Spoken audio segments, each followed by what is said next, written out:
Speaking of family, you've got 5 sons, five daughters. I know you're very proud of all of them.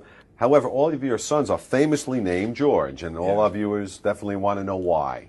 Well, I got hit by Muhammad Ali, Joe Frazier, Ken Norton, Evander Holyfield. You let them hit you and see how many names you can remember. Not many. Don't be scared.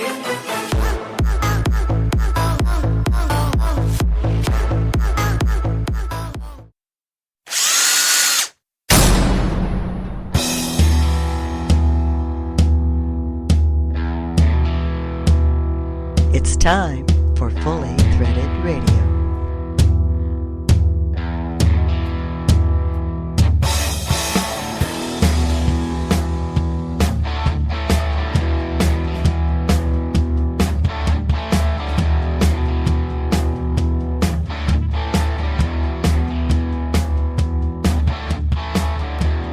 It is Fully Threaded Radio, voice of the FCH Sourcing Network. Yes, it's another episode of online, on-demand fastener talk radio, everybody. So if you're in the fastener industry, well, this is the podcast for you. We're very glad that you clicked in. Eric Dudas with you, and I'm joined by a man who isn't bothered in the least by unusual fastener abbreviations. He's Brian Musker. Hey, Brian, doing all right? Well, I don't actually like the abbreviations, to tell you the honest truth. I'm doing fine. If everything was spelt out fully, I'd have no trouble and the scrubber probably wouldn't exist. Good point. Your raison d'etre.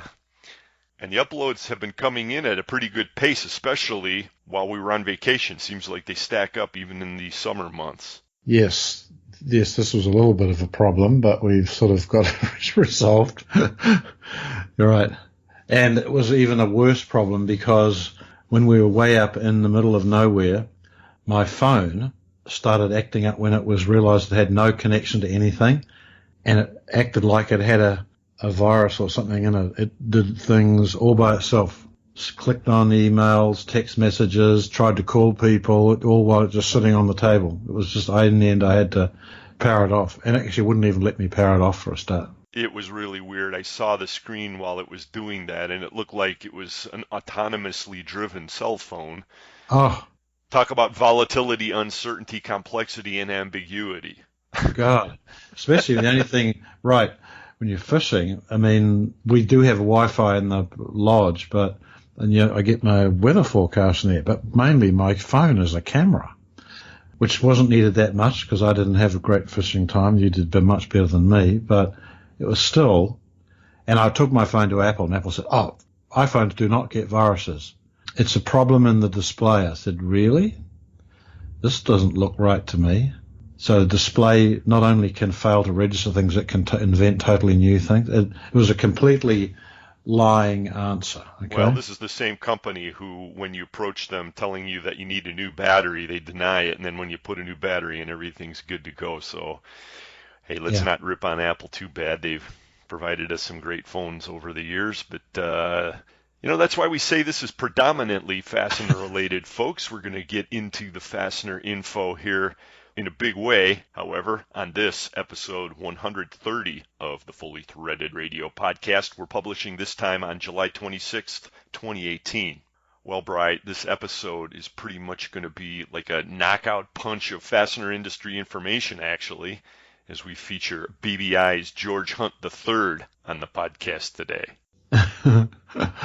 As we all come to know, I met George sort of by accident. I mean, everyone else knows him, but I didn't know him. And I decided he was a really interesting guy. We needed to get him on the podcast. A lot of you know him, but a lot of you have only admired him from across the room, checking out his very chic ensembles. But in any case, we'll find out a lot more about GH3 on today's podcast. We'll also speak with Jessica Boweak of Mack Brooks. She's just back from Fastener Fair Mexico, and of course, Mack Brooks is already getting things ready for Fastener Fair USA in Detroit next spring. So we'll get the story on all of that. Kelly Cole of Hayes Bolt is the new NFDA president. He joins Mike McNulty on the Fastener News Report to talk about the latest Fastener Distributor Index numbers. And Carmen Vertullo talks dip spinning on the Fastener Training Minute. It's jam-packed, and as if that all wasn't enough, we're going to begin today after a short break by discussing the latest announcement by Amazon that has the fastener industry buzzing. Yes, they're at it again. Yeah, as if you hadn't guessed. If you heard episode 129 of the podcast, which you should have, Ian Heller, president of MDM, was with us, and he was discussing the Amazon effect, and maybe we had him on an episode too soon. But in any event, we'll deep dive into that topic.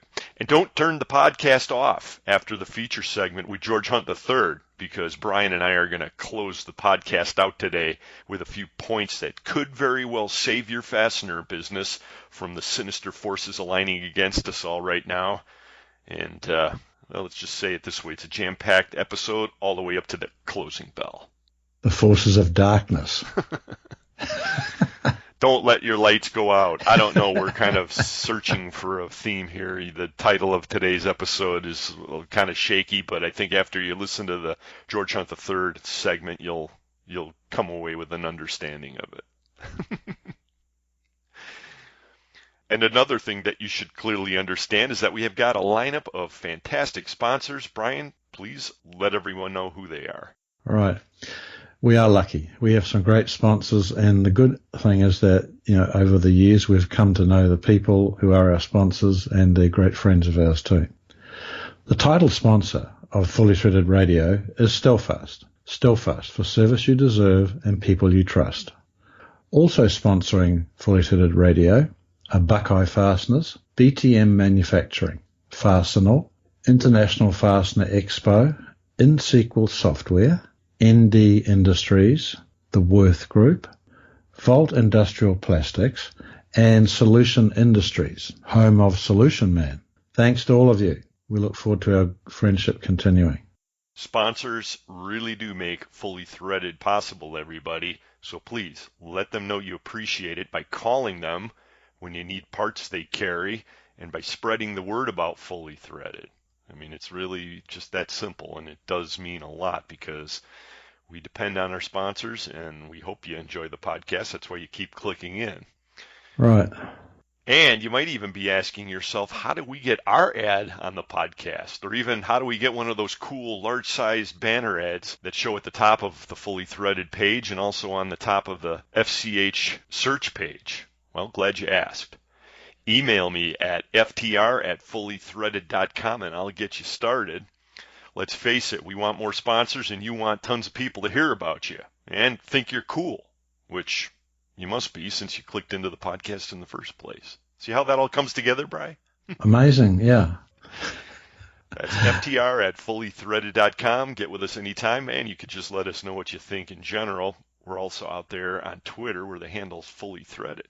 Another thing that our sponsors enable us to do is to do things that I think are pretty cool, like our annual scholarship program with the Fastener Training Institute. And we've launched another one of those this year, haven't we, Bri?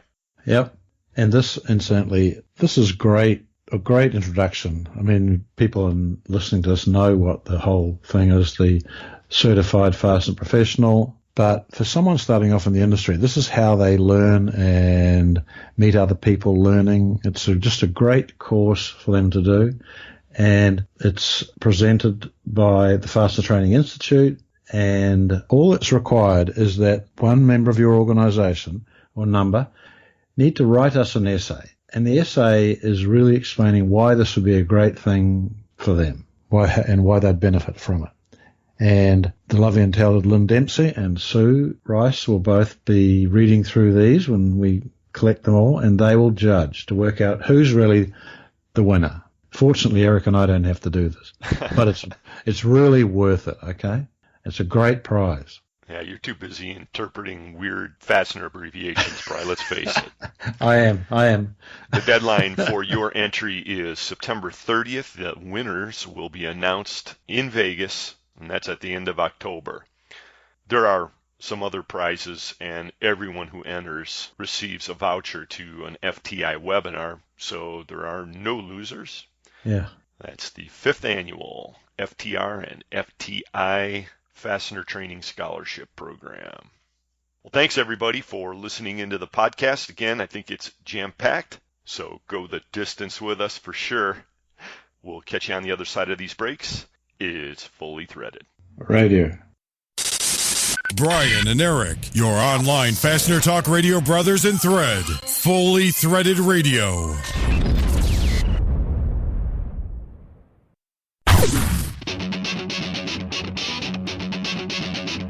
When top quality and outstanding service are at the top of your list in fastener suppliers, turn to Stellfast.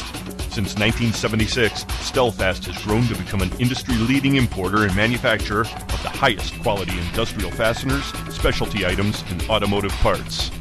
Our array of facilities across North America and in Asia, along with full quality control labs and ISO 9001-2008 certifications, ensure the highest quality parts, and at Stellfast, they're delivered with undisputed service excellence. We're family-run and dedicated to your success. Our customers have come to depend on the expertise of our staff and the quality of our products. We also offer a wide range of secondary services to meet some of the toughest requirements you might have.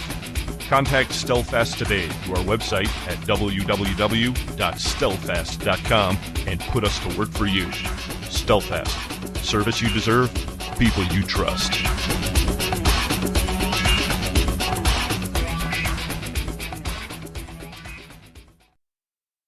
Are you tired of empty promises from software vendors? Are you paying for support that you're not receiving? Is it time for another paid upgrade? There is a solution. InSequel delivers quality software designed for the fastener industry at an affordable price with industry-leading support.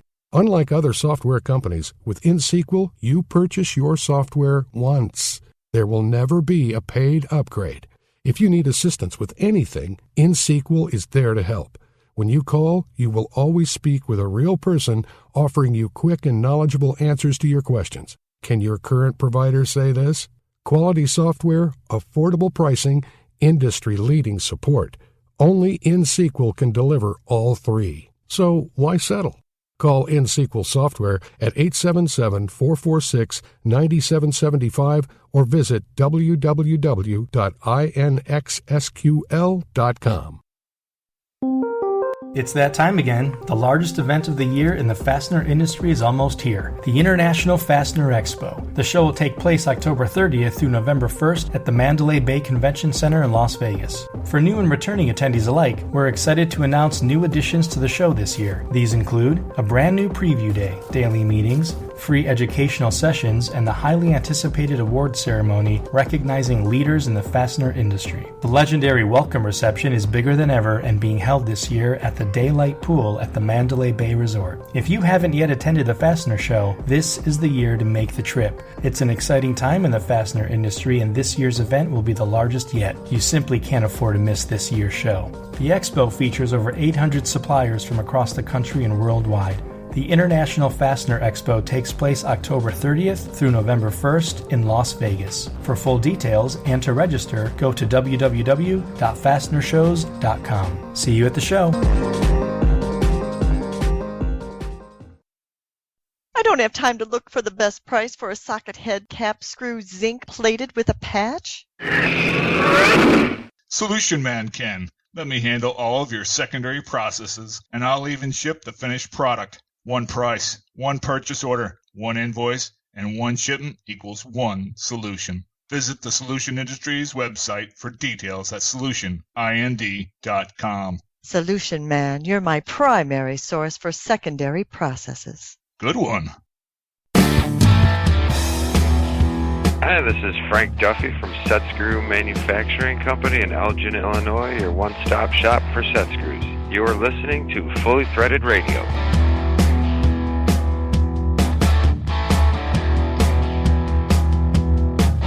Brian and Eric back with you on the online Fastener Thunderdome, Fully Threaded. The Thunder, I don't know where you dream these words up from, okay? A Thunderdome. Yeah, well, the whole boxing idea, the theme, kind of. Oh, okay, right. It's shaky, I know. Yeah, no, it really is. It actually is a Fastener Thunderdome these days out there, though, in the industry, you know, with all of the different stuff being thrown at us. Like I said at the top of the show here another wrinkle from Amazon. It gets thrown into the mix, adding to the overall ambiguity and uncertainty that we face on a daily basis.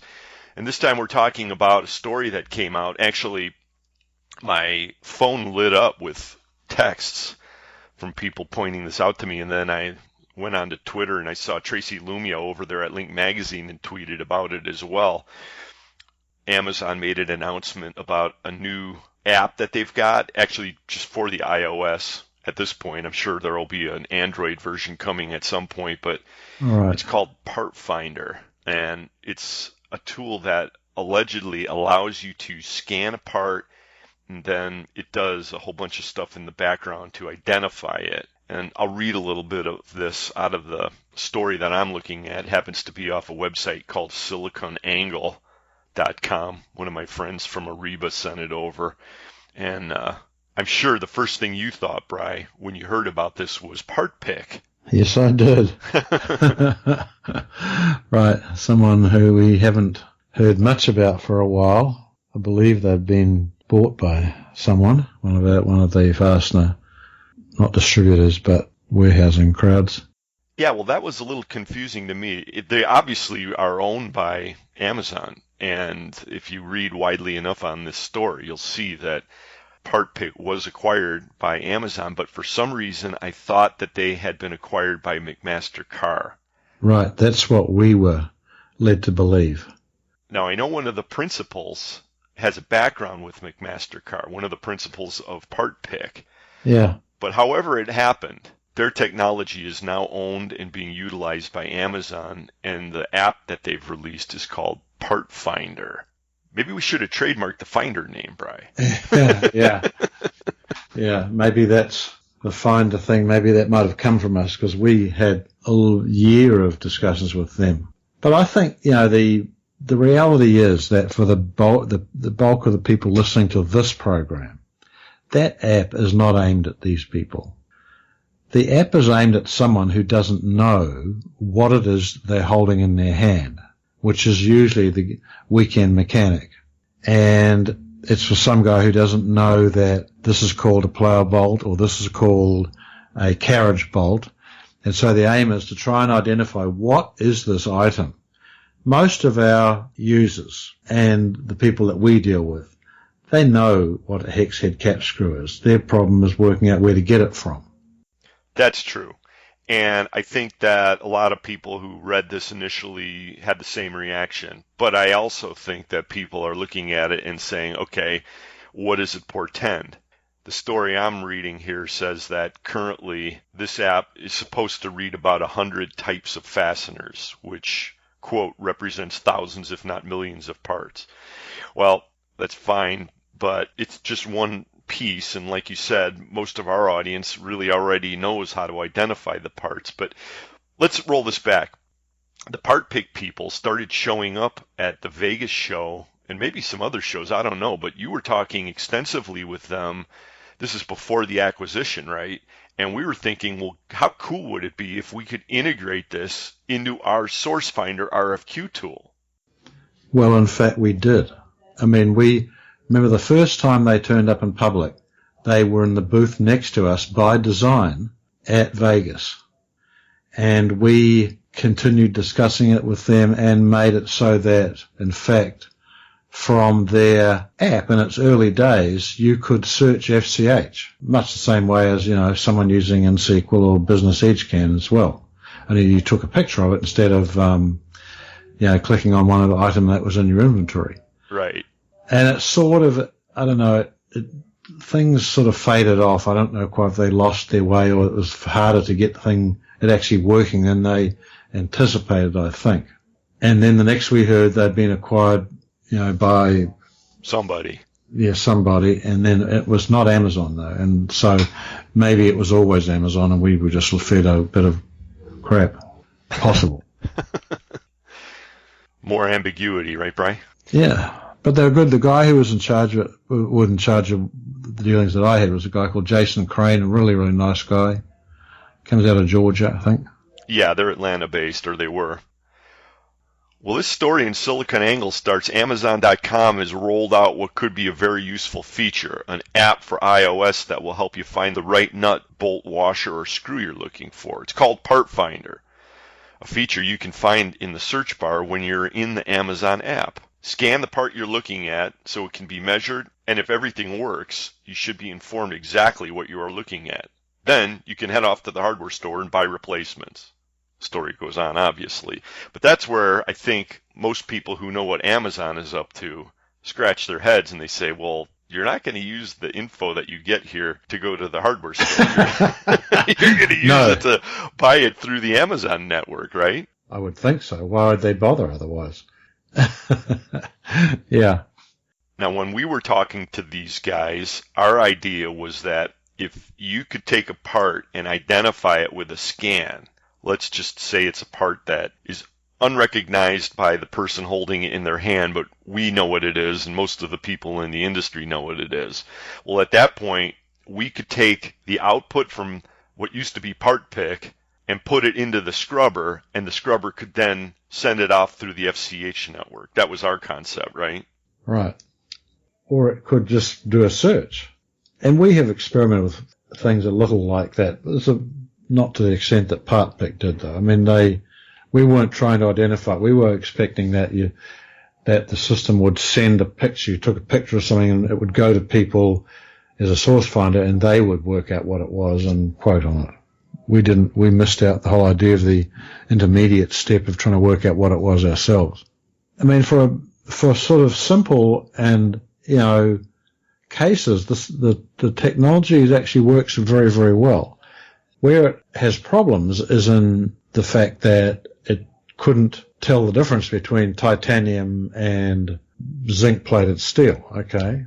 And possibly stainless taken in the wrong light, and certainly not grade 2 versus grade 5 versus grade 8 versus B7 steel. It can't detect any of that, okay? Yeah, I guess materials and finishes would be a big problem for it. Yeah, and they were.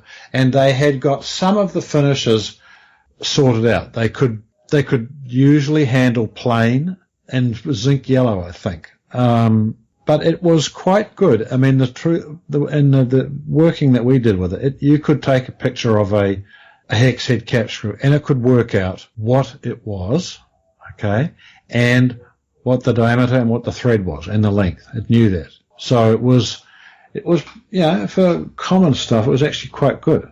It was quite slick. And it's an amazing, it's an eye candy technology. I mean, it looks so amazing when you're using it. Well, it seems like it's one of these things that falls into this category where it can be helpful in a select set of circumstances. So for things that are real common, commodity items, it's really not required in the first place. And then for highly specialized items, it's probably not going to be able to identify exactly what it is anyway, because it doesn't fit into a category neatly. So everything that isn't in those two categories should be able to be identified. Right. And the issue becomes sort of, as we experimented with it in our newer version of the browser, put it away for a while, by the time you have taken pictures and done all sorts of things with your phone, your competitor could much more quickly actually type out in free format text what it really is, okay? It's pretty quick to type half-13 by 3.5 HZSZY, and that's it, okay? Which is what Scroogle and the scrubber can do. Right. Now, go back a couple issues of Link Magazine. There's an article that we put in there called Do You Scroogle? And it tells about how the FCH sourcing network and our scrubber technology have done things that really lead up right to the part of taking the picture and helping you identify parts. I mean, we can find out what is a part from a very nebulous description, thus Brian's expertise in interpreting fastener abbreviations, as we mentioned before in the podcast. And then on top of that, we take the next step and connect you with somebody in the network wherever possible that can provide that part. So that's the role of FCH. That's one of the reasons I think that people were lighting up my cell phone, Bri, because they were wondering, hey, are you sweating bullets over this thing? And, well, I don't know if we are quite yet, but, I mean, we keep definitely watching what's happening. Correct. Yeah. Yeah, it's an interesting, I mean, if it wasn't interesting, we wouldn't have worked with Part Pick for nearly 2.5 years to make sure it could interface correctly and that we could, you know, give a fairly broad interpretation of what it thought something was. And, you know, we had a whole system worked on the back end that interfaced with it. It was actually very good, and but they themselves hadn't really worked out who was going to use this. It seemed to be it was going to be the weekend garage mechanic. You know who was really jacked up about it was our old pal Andy Pells. Yeah, I know. From ScrewCrew.com. We haven't talked to him in a while, but he was right on board with us hooking up with those guys. Yeah, right. Yeah, it was. They had already worked out that they needed to get in touch with us. That's why they put their booth next to ours, and it wasn't really till we were setting everything up that we realized, oh, I wonder who this crowd is. And then we found out. And we had some very good talks with them. They were a good crowd. So I wish them well, and yeah, everything has a place. That one needs a little, it'll fill some, there'll be a set of needs that it will have be a solution to. Yeah, I have no doubt you're right on that one, Bri. Reading again from the SiliconANGLE story, says early reviewers of the app have said it takes a bit of getting used to, or that it's a great idea that it just doesn't work well enough. So there you go. Well, everybody, we talk about the FCH sourcing network quite a bit here on the Fully Threaded Radio podcast. That's because our main gig is the FCH sourcing network. That's found at www.fastenersclearinghouse.com. Still the biggest, baddest fastener-related network online that we're aware of. And if you've got parts, get with us. We'll help you find people who need them. If you're looking for a part, get out to the website. There's a search page there that's powered by our scrubber software. It does all kinds of cool things, and if you're wondering how it can help you and something doesn't appear obvious on the website, get with us. We'll help you figure it out. We're doing lots of things for lots of companies in the background, everybody, and I tell you, Bri, it must be tough coming back from vacation with the backlog you've got, but you do a yeoman service for the industry. FastenersClearinghouse.com, the FCH sourcing network. Right. Fasteners with an S, as we learnt to our dismay 12 years ago. And the S is for so cool. Yeah, could be. Or scrubber, or scroogle, or all sorts of things. Sometimes Scotch whiskey, you never know. Depends on our mood. Yeah. But it's so cool that you're listening to the podcast, everyone, and we sure do appreciate it. We're going to cut to some messages from our sponsors right now. Then we'll be back. We got Jessica Boweak from Mack Brooks coming up. Later on, we've got GH3 from Brighton Best. It's a jam-packed episode. Thanks for listening, everyone. It's Fully Threaded Radio. They're like more cowbell for the fastener industry. Brian and Eric. Fully Threaded Radio.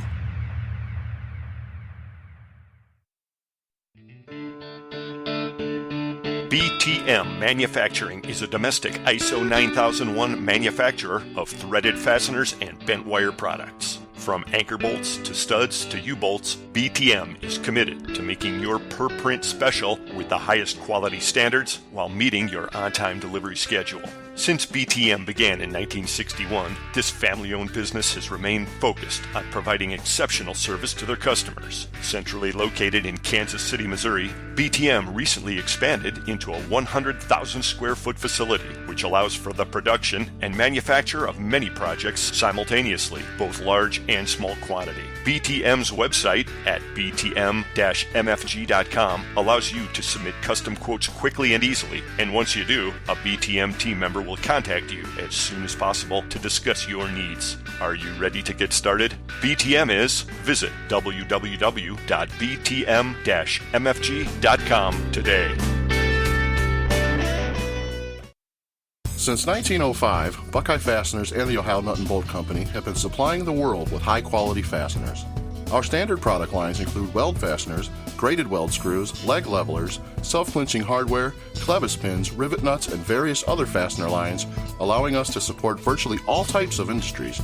We have complete custom manufacturing capabilities in low carbon, medium carbon, and stainless steel materials, and our quality systems are registered to ISO standards. Our on-staff engineering department can assist you with product development and provide total technical support. Our knowledgeable sales team members offer superior customer service and are here to answer any questions you may have regarding our products. Having a hard time finding a part? Let our sourcing specialists do the work for you to locate those items. We offer competitive pricing with typically smaller minimums and shorter lead times. To find out more about Buckeye Fasteners, please call us at 800-437-1689 or on the web at buckeyefasteners.com. Buckeye Fasteners, more than just weld. For a selection of hundreds of thousands of fasteners, check out your local Fastenal store or fastenal.com. We can stock domestic or internationally sourced product locally and keep your bin stock filled for you at no additional expense. We are a 9001-2008 certified company that's made a huge investment in quality control so you don't have to. And if you can't find it on our shelf, we can make it for you at the quantity you need at one of our many manufacturing facilities. Learn more by contacting your local Fastenal store or visiting fastenal.com today.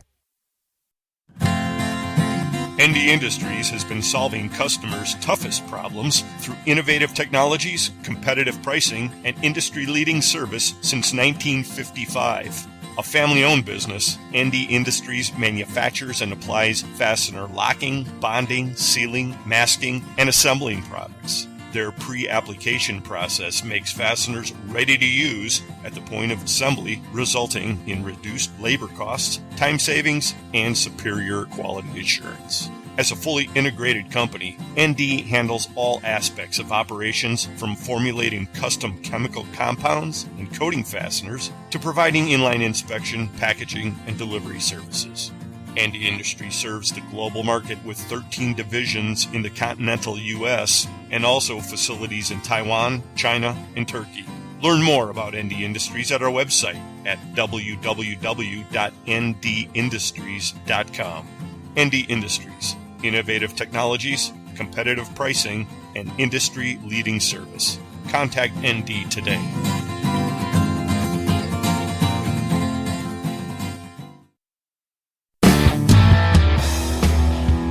Hi, this is Jackie with Stelfast in Chicago. You're listening to Fully Threaded Radio.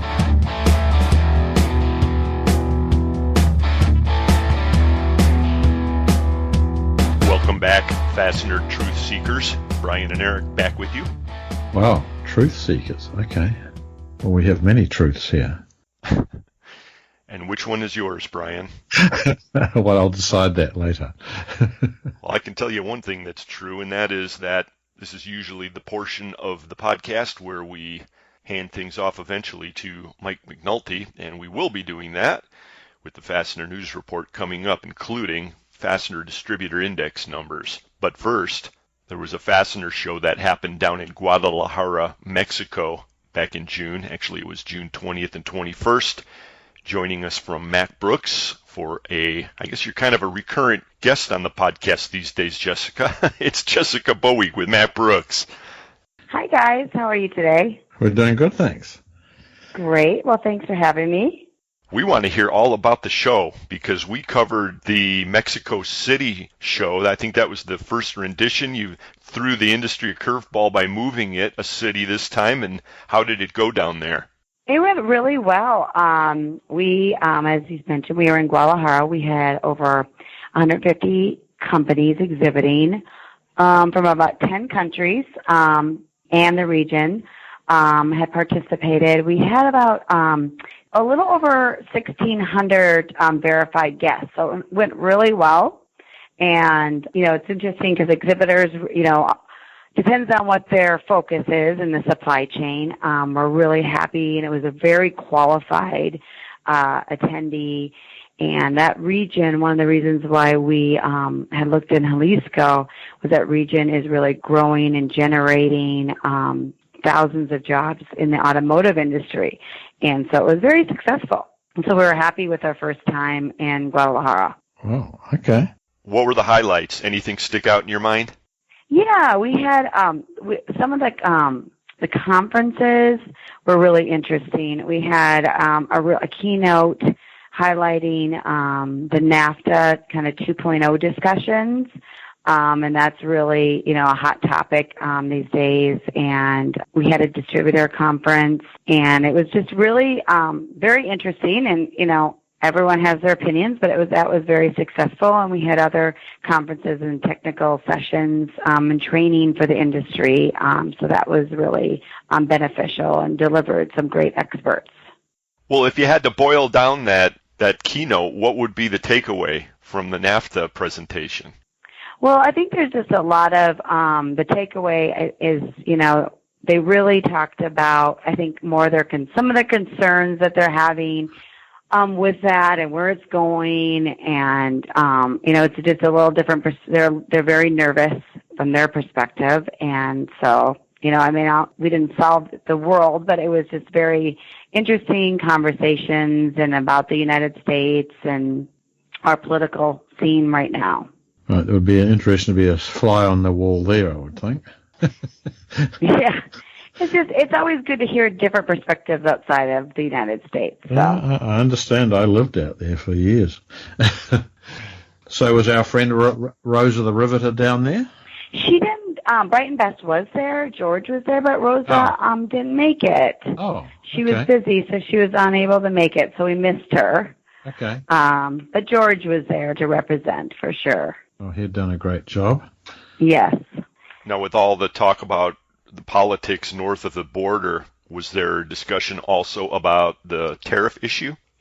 Not as much, no. Huh, surprising. I'm surprised. Yeah, I know. I'm surprised there wasn't as much conversation, as much of more concern about the NAFTA. Well, it sounds like all in all it was a successful Fastener Fair Mexico, and I'm sure that you're gearing up now for the next rendition for next year's Fastener Fair. Where's that going to be held? And it's going to be in Mexico City, and it will be June 19th to the 20th. And we are already taking booth reservations. We had, about 20% sign up on show sites, so it was very successful. So why the switch from Guadalajara back to Mexico City? Well, we like to move the show because we don't want to just be a regional show, and it really helps our exhibitors and other companies that are unable to participate, to travel to Mexico City or Jalisco, vice versa, to be able to attend the show. So it's, you get a different audience, and it really, helps keep the show fresh and new. Okay. That's a good reason. We do have a growing number of fully threaded listeners in Mexico and in South America also, but the lion's share of our audience is in the U.S. and also a nice number in Canada. So for those listeners, Jessica, what's the best reason to attend Fastener Fair Mexico next year? Well, Fastener Fair Mexico, as it's that industry, they're growing. It's a great place to for technology. It's a new marketplace if you're looking at growing in North America. And it's a very niche market, and it'd be really great, to be able to grow, your network and your business by participating in Mexico. And Mexico City, as you know, is the largest city in Mexico, and this will be our 5th year of our show, and it'll be our 4th year in Mexico City, and we attract over 2,000 attendees.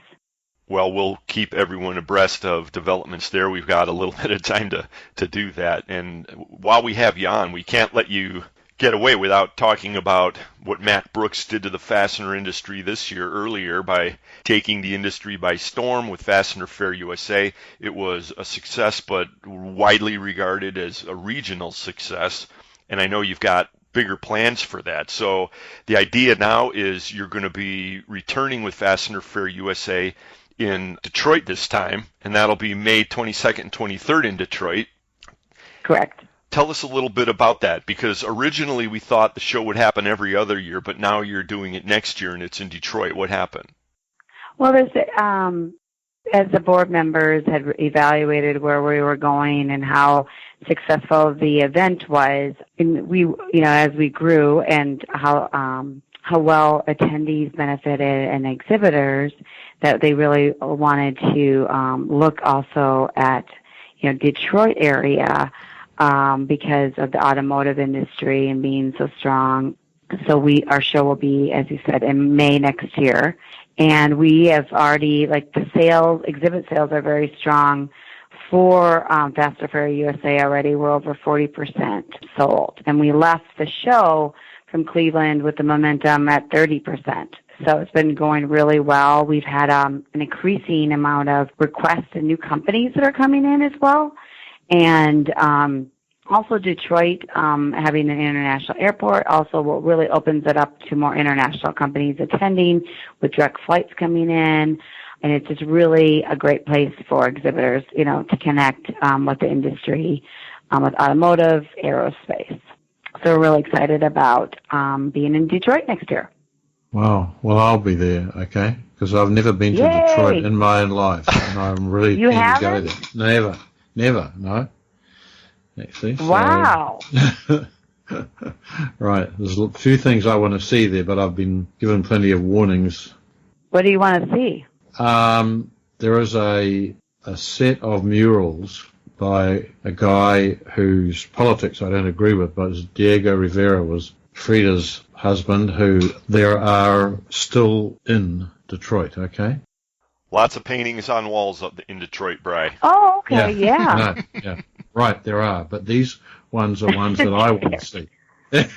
I know, these were put there and someone paid the person to do them, but I want to see them there. Right. Yeah, I've read about those. Well, we'll have to think about what the sightseeing tours of Detroit might be. It is a city in flux, to be honest, but nevertheless, It will be the site of Fastener Fair USA in 2019. Again, that's happening May 22nd, 23rd. Let me ask you this, Jessica.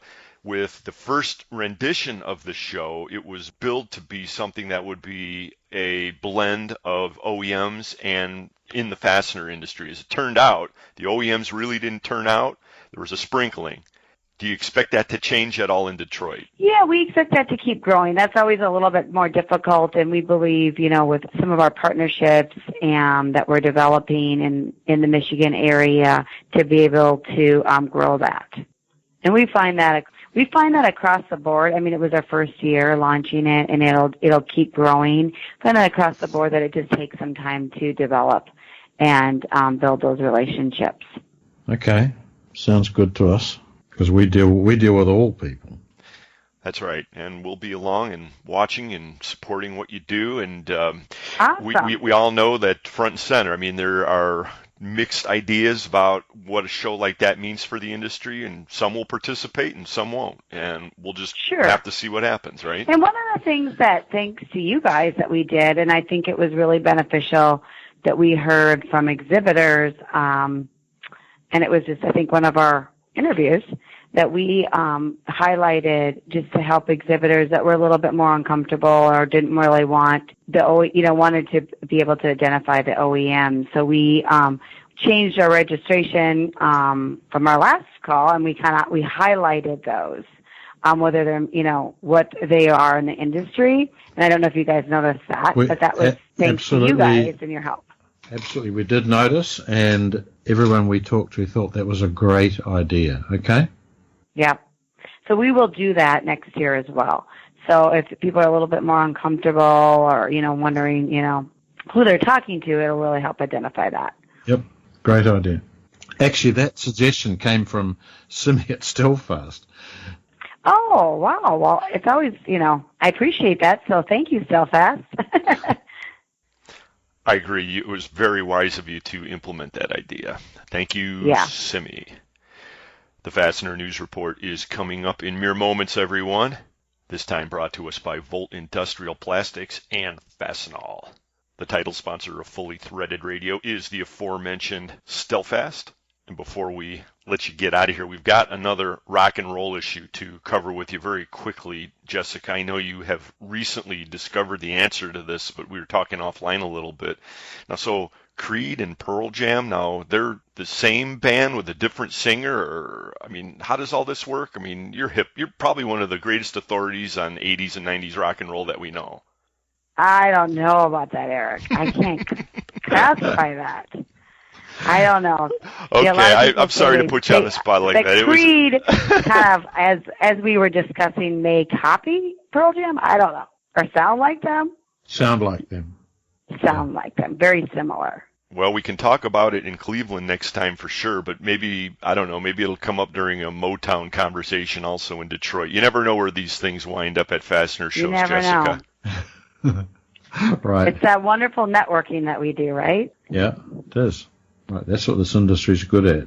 It is. That's what makes it so fun. And Well, there's one other thing that I know you know, Jessica, and that is what's coming up next. now, with news about screws you can use, here is Mike McNulty. very, very good. Thanks, Jessica. This is Mike McNulty from Fastener Technology International magazine, bringing you the Fastener News Report, which is sponsored by Volt Industrial Plastics, makers of the world's finest plastic fasteners. Steel tariffs and trade war mongers are causing many temperatures to rise as fast as the summer heat, but the Cleveland Indians have 6 All-Stars and a comfortable lead in the American League Central, so I am still focused on fasteners and ready to deliver today's Fastener News Report. In this episode, we're going to reveal the latest results of the Fastener Distributor Index, also known as the FDI. Also in today's broadcast, we have our top story on Continental Nails layoffs and newsmaker headlines from GL Hewitt, AZ Lifting Hardware, K-Max, Spiral, Acumet, Ford Fasteners, and many more household fastener names. On the back page report, we're going to talk about MDM's 2018 list of the top fastener distributors. We'll get to all of that and the latest FDI results right after this.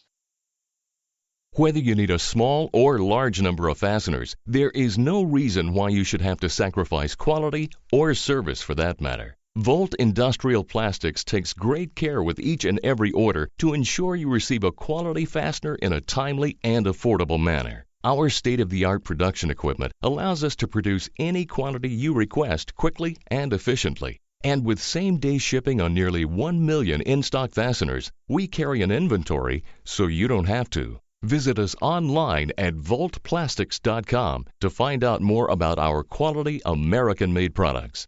Volt Industrial Plastics, manufacturer of the finest plastic fasteners in the world. Buckeye Fasteners and the Ohio Nut and Bolt Company have been servicing the fastener community since 1905. An employee-owned company for 33 years, we take great pride in the quality of products we sell, offering outstanding customer service from our very knowledgeable sales team members. Our standard product lines include graded weld screws, resistance weld fasteners, leg levelers, tube inserts, clevis pins, and various other fasteners. We have complete custom manufacturing capabilities in low carbon, medium carbon, and stainless steel materials, and our quality systems are registered to ISO standards. We also have an entire team of sourcing specialists able to locate those hard-to-find items with typically smaller minimums and shorter lead times than that of our competition. We offer same-day shipments from one of our warehouses, strategically located throughout the United States and Canada, enabling us to fulfill all your fastener needs in a very timely manner. To find out more about Buckeye Fasteners, please call us at 800-437-1689 or visit us on the web at buckeyefasteners.com. Buckeye Fasteners, product support from development to implementation. I know my customers' yearly usage, but I don't have the warehouse space to store it. Solution Man can. Submit a blanket order, and I'll not only set up release dates, I'll offer you bulk pricing too. Visit the Solution Industries website for details at solutionind.com. You're my fastener superhero. Just doing my job, ma'am. Mike McNulty. The seasonally adjusted FDI for June 2018 was a stellar 62.3, up significantly from the previous month's result of 56.6. Fastener Distributor Index data is collected and analyzed by the FCH Sourcing Network, the National Fastener Distributors Association, and Baird. The FDI seeks to identify demand, pricing, and outlook trends within the American fastener distribution industry. To get some insights on these results, we talked to NFDA President Kelly Cole of Hayes Bolt & Supply. Hi, Kelly. Thanks for joining us on the Fastener News Report. You bet, Mike. Good to see you. Good to be here. Yeah, it's good to have you.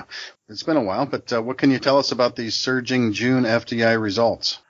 It's trending, pretty much what we've been seeing for the past 6 months.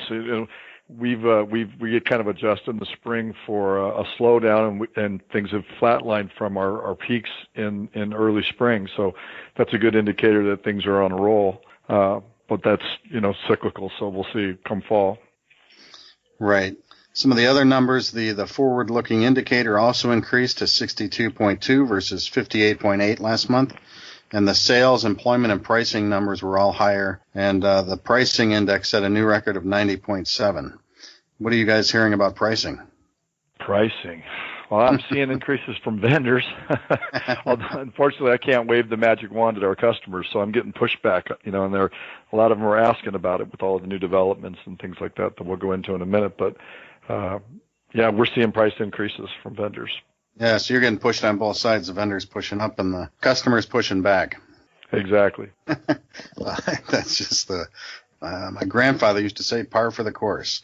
But yeah. So looking at the 6-month outlook, it says overall it's pretty positive, but we had a number of 15% of people thinking sales will be lower 6 months from now, which puts us into 2019.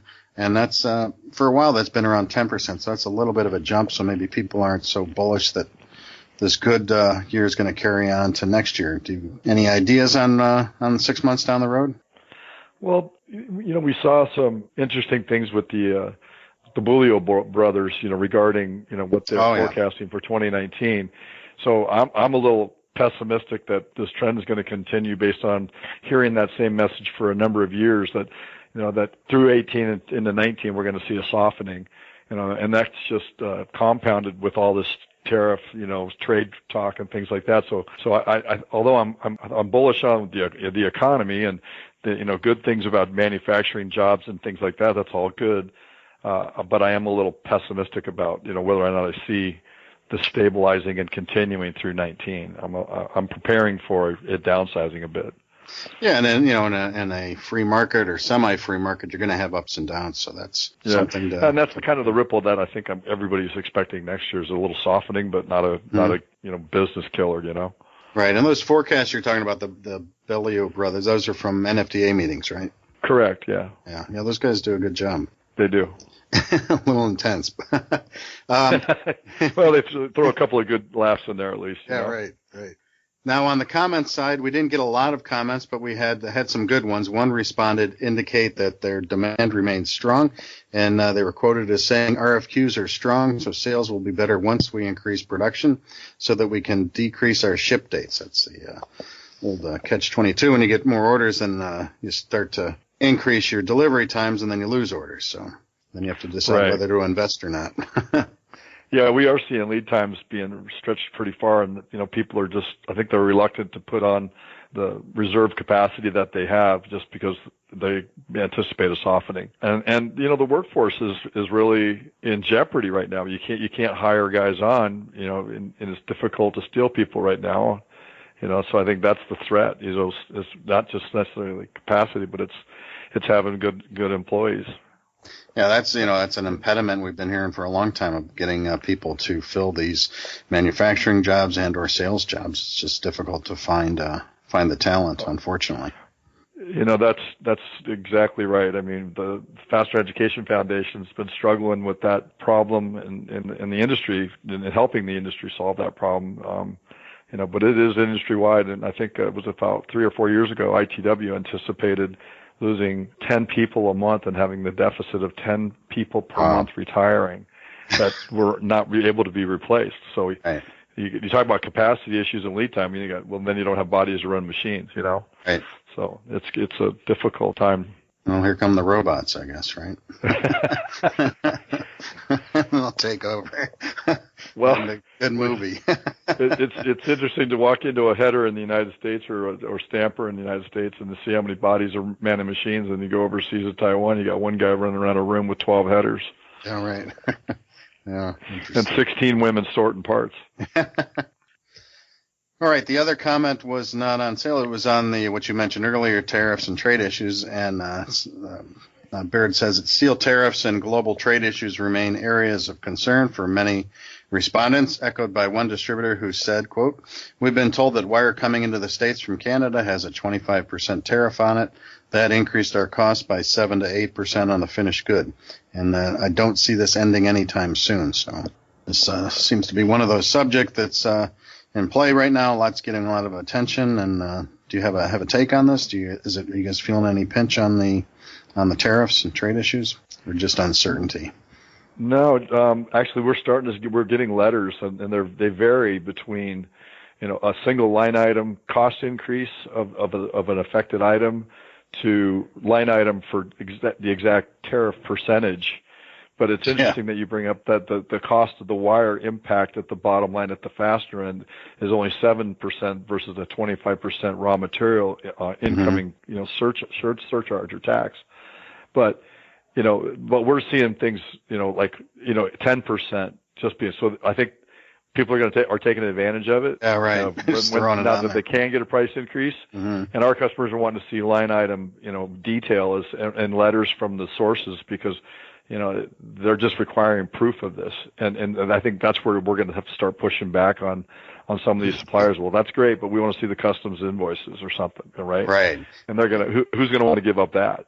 Right. And if they're paying a tariff, if you're paying a tariff on wire, obviously you put in labor and you put in other costs to get it into a fastener, obviously. So it can't be a straight 25% transfer, or if you're buying rod that has a tariff on it and you draw it down, it shouldn't be straight either. So. Right, and so I'm a little concerned that what they're seeing is 7 to 8% after a 25% increase on the raw material.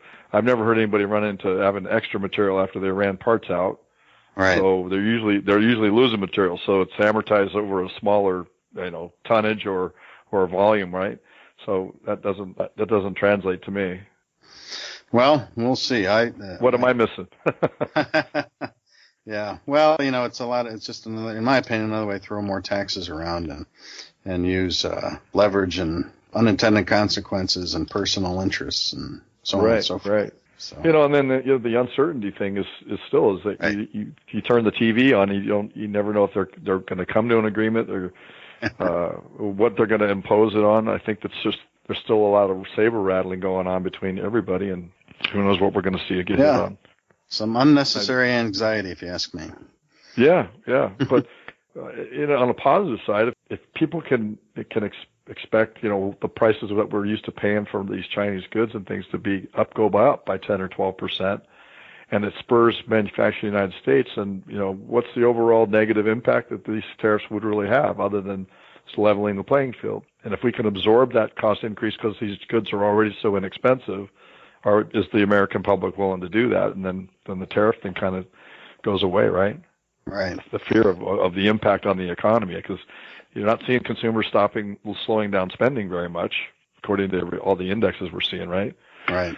So maybe it's 2-3 months still down the road, but now we're getting into Christmas. So in a perfect free market, we could get tariffs down to 0, period, and to be trading partners. And but everybody's got their favorite thing, whether it's U.S. putting 25% tariffs on trucks or what is it, Canadian dairy or U.S. lumber or this guy, that guy, and then people that just cheat. So it's difficult, but the ideal thing would be if you're going to trade, there's no tariffs and no barriers, and there's no dumping.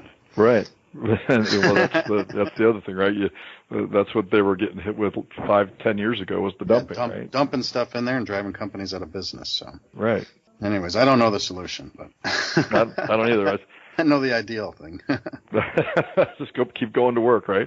Yeah, right. Keep doing what you can do. So, all right. Well, good. I mean, but on the other hand, it's good to see the FDI jump up. It's been a powerful year for the FDI. So it means things are going good in the fastener industry. So, all right. Let's close out with anything you want to tell us about what's going on. The president of the NFDA, and are also involved at Hayes Bolt and Supply. Anything news you want to report to the listeners? Well, we're getting excited around here at Hayes. We're getting ready to go through a remodel. So anybody that's done that recently or in the past knows how fun that is. So we got that going on, and we're looking for good people, and we're expanding and growing. So things are good there.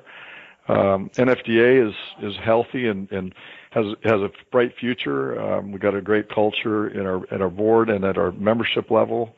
We're really excited about the upcoming March spring meeting with the Midwest Fastener Association and the Pac West Fastener Association. The three of the largest associations are all getting together and having a joint meeting. So we're really looking forward to a lot of participation.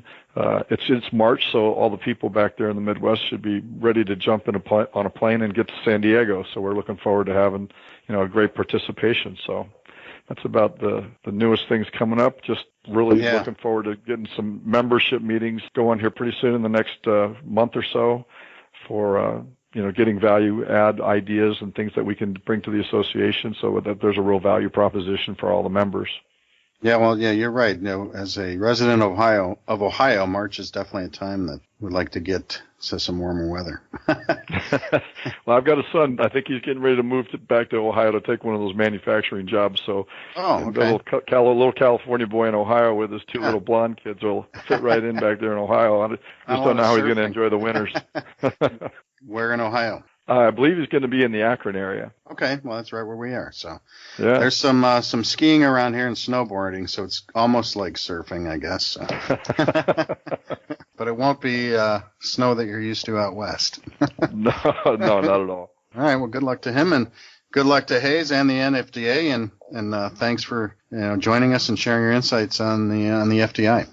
No problem. Good to be here. You guys have a great afternoon. That was Kelly Cole of Hayes Bolt & Supply, the current NFDA president. The FDI number for June was 62.3 versus 56.6 in May. Visit FDIsurvey.com to participate in the process and get a detailed PDF copy of Baird's monthly analysis on the FDI. Now for today's top story. According to local reports, President Trump's 25% tariff on steel imports that took effect in June has caused a southeast Missouri nail manufacturer to lose 50% of its business in just 2 weeks. Mid-Continental Nail Corporation in Poplar Bluffs, Missouri, says that it had to take drastic measures just to make ends meet. The company, employing 500 people, laid off 60 temporary workers last month, and it could cut 200 more jobs by the end of July, and it may be out of business by Labor Day. Company spokesperson Elizabeth Heaton said, "Something has to happen very fast, within days, in order for us to know that things are going to improve." Mid-Continent Nail says that it is seeking an exemption from the 25% tariff. The company is owned by Mexico-based Diacero, and it imports steel wire from Mexico to make its nail products. Next up, today's Fastener Newsmaker headlines. In acquisition, expansion, and investment news, GL Hewitt has acquired AZ Lifting Hardware. K-Max recently broke ground on a new fastener production site in Leon, Mexico. Essentra has acquired 100% of the share capital of Nolato Hertila. Yardley Products welcomed John Eckhart and H.W. Eckhart Corporation to its team of sales reps. EFC International established an office and warehouse in Querétaro, Mexico. Optimus has acquired Circle Bolt and Nut Company, also known as CBN. And R&R Engineering has completed a building addition which contains several new automated bent bolt machines. In personnel news, Spiral has appointed Jeff Cole as CEO, Pan Cinemi as Vice President Information Technology, and Christy Jones as Vice President Marketing. Bassard has appointed Dr. Frank Hilgers as Business Unit Manager for Northern and Eastern Europe. The Phillips Screw Company has appointed Gary Dilling as Director of Engineering. Fontana Grupo has named Daniel D. Sebastian as President and CEO of Acument Global Technologies in Sterling Heights, Michigan. And Bolton AB has appointed Anders Nystrom as its new President and CEO. In awards and milestones, Birmingham Fastener and Supply has won the 2018 Alabama Manufacturer of the Year Award, and Ford Fasteners is celebrating its 55th anniversary this year. And finally, the NFDA has announced that Jim Roots of AIS is the 2018 NFDA Fastener Professional of the Year. You can get details on all of these stories and more in Fastener Technology International magazine and the Fastener News Report newsletter, which is available at fastenertech.com. Finally, let's turn to the back page to talk about MDM's 2018 list of the top fastener distributors.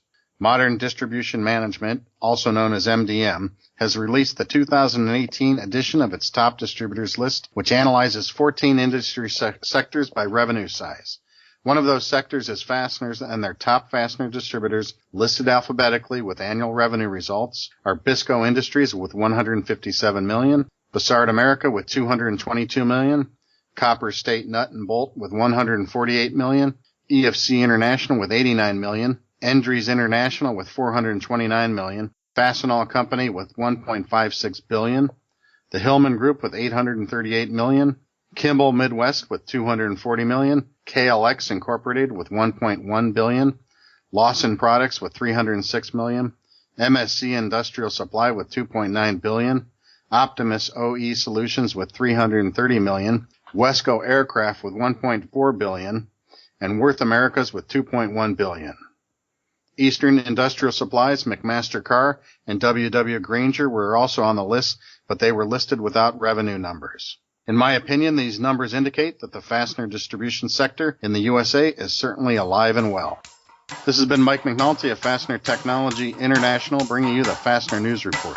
Please send your news, pictures, comments, corrections, or complaints to me at McNulty@FastenerTech.com.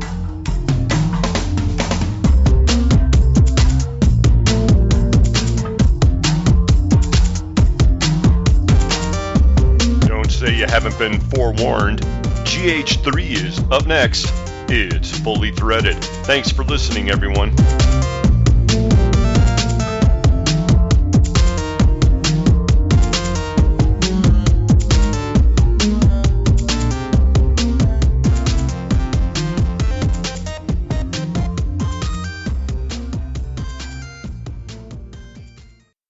Cardinal Fastener is your source for high-quality made-in-the-USA bolts, from 3/8 inch up to 4.5 inch diameter. We can forge a wide variety of materials, including carbon steels, alloys, high-nickel alloys, and stainless. And our in-house tooling center, heat treat equipment, and A2LA quality labs give us total control over every part we produce, for faster lead times and superior quality. Call 844-CNL-BOLT for a fast, competitive quote. And remember, if it's critical, it's Cardinal. It's that time again. The largest event of the year in the fastener industry is almost here, the International Fastener Expo. The show will take place October 30th through November 1st at the Mandalay Bay Convention Center in Las Vegas. For new and returning attendees alike, we're excited to announce new additions to the show this year. These include a brand new preview day, daily meetings, free educational sessions, and the highly anticipated award ceremony recognizing leaders in the fastener industry. The legendary welcome reception is bigger than ever and being held this year at the Daylight Pool at the Mandalay Bay Resort. If you haven't yet attended the Fastener Show, this is the year to make the trip. It's an exciting time in the fastener industry, and this year's event will be the largest yet. You simply can't afford to miss this year's show. The expo features over 800 suppliers from across the country and worldwide. The International Fastener Expo takes place October 30th through November 1st in Las Vegas. For full details and to register, go to www.fastenershows.com. See you at the show.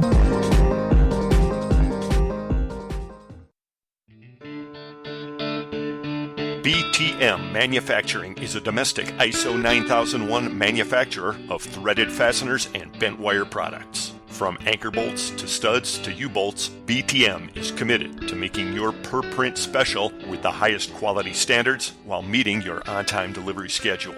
Since BTM began in 1961, this family-owned business has remained focused on providing exceptional service to their customers. Centrally located in Kansas City, Missouri, BTM recently expanded into a 100,000 square foot facility, which allows for the production and manufacture of many projects simultaneously, both large and small quantity. BTM's website at btm-mfg.com allows you to submit custom quotes quickly and easily, and once you do, a BTM team member will contact you as soon as possible to discuss your needs. Are you ready to get started? BTM is. Visit www.btm-mfg.com today.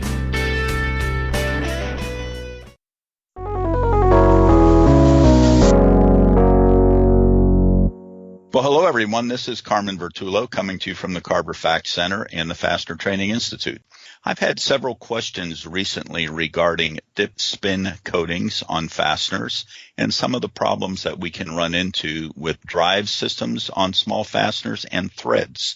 And it's particularly thread fit. Dip spin coatings tend to be heavier than zinc plating and other types of electroplating, so we can run into some problems. When we come back, I'll tell you what those problems are and how to effectively deal with them. Thanks, Carmen. This is John Walkman for the Fastener Training Institute. Summertime is great for getting away for fun, family, and fastener training. Yes, FTI is producing some great summer school classes. On July 12th in Denver, we're offering Why Fasteners Fail, presented by Lawrence Klaus. This full-day class provides insight into the major causes of fastener failures and how to avoid them. On July 17th, in Los Angeles, Carmen teaches Understanding the Bolted Joint. This one-day class is part of our 7-class Certified Fastener Specialist series. Carmen makes this important topic both informative and fun. On August 20th through 24th, Fastener Training Week returns to Chicago. This 5-day class is co-produced by the Industrial Fasteners Institute and hosted by the Midwest Fastener Association. Chicago is a great location for this event that brings together 3 of our premier teachers, Celine Brahimi, Lawrence Klaus, and Carmen Vertullo. A full day of fastener manufacturing plant tours is included. Participants that complete the class and pass the final tests are awarded their Certified Fastener Specialist certifications. The Fastener Training Institute relies on the participation, generosity, and support of the fastener community. So please attend a class, make a donation, or sponsor a class. Now, back to Carmen for our Fastener Training Minute.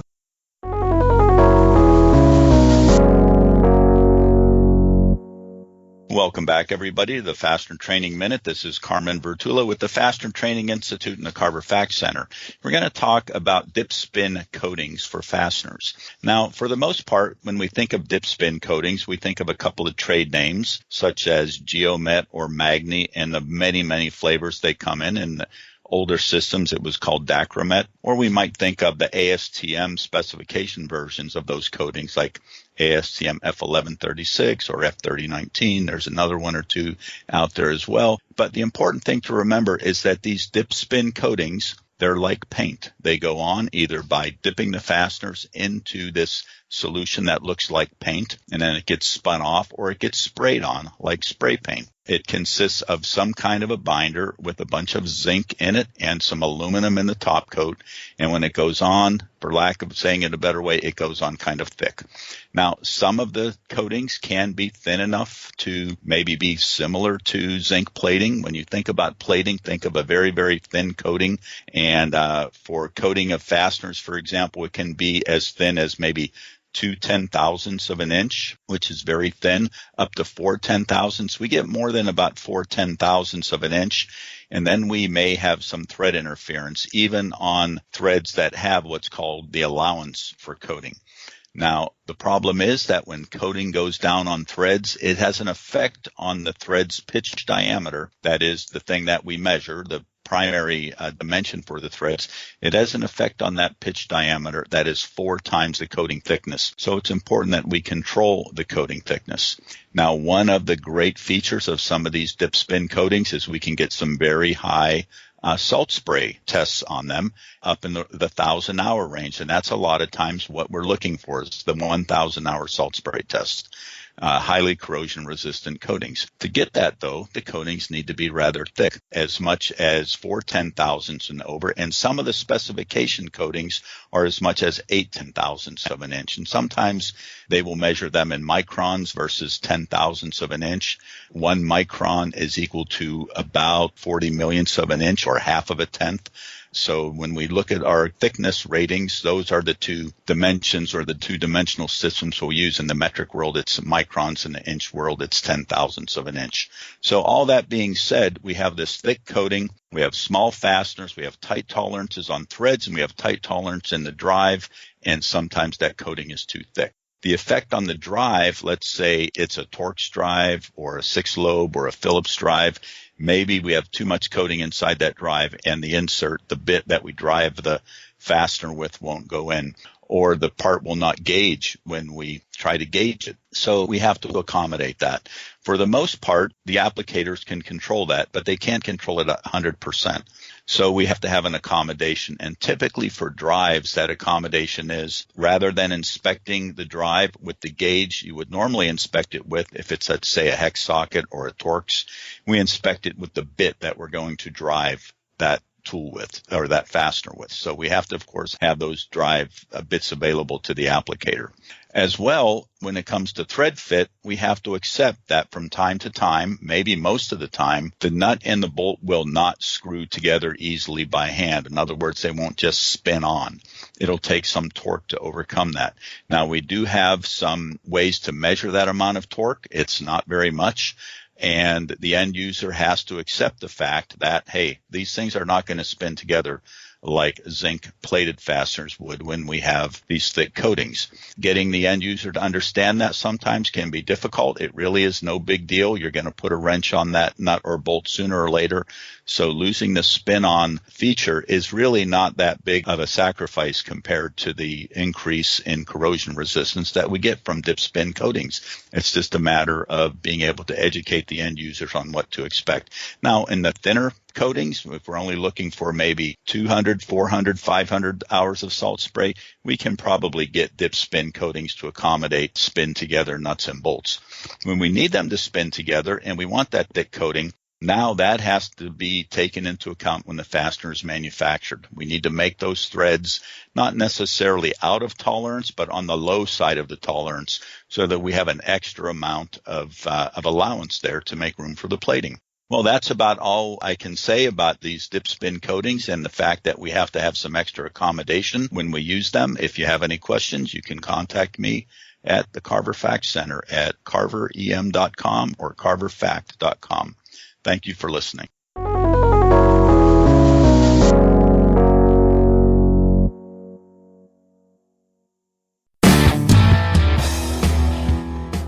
This is Leo Core, editor of Distributors Link magazine, and you're listening to Fully Threaded Radio.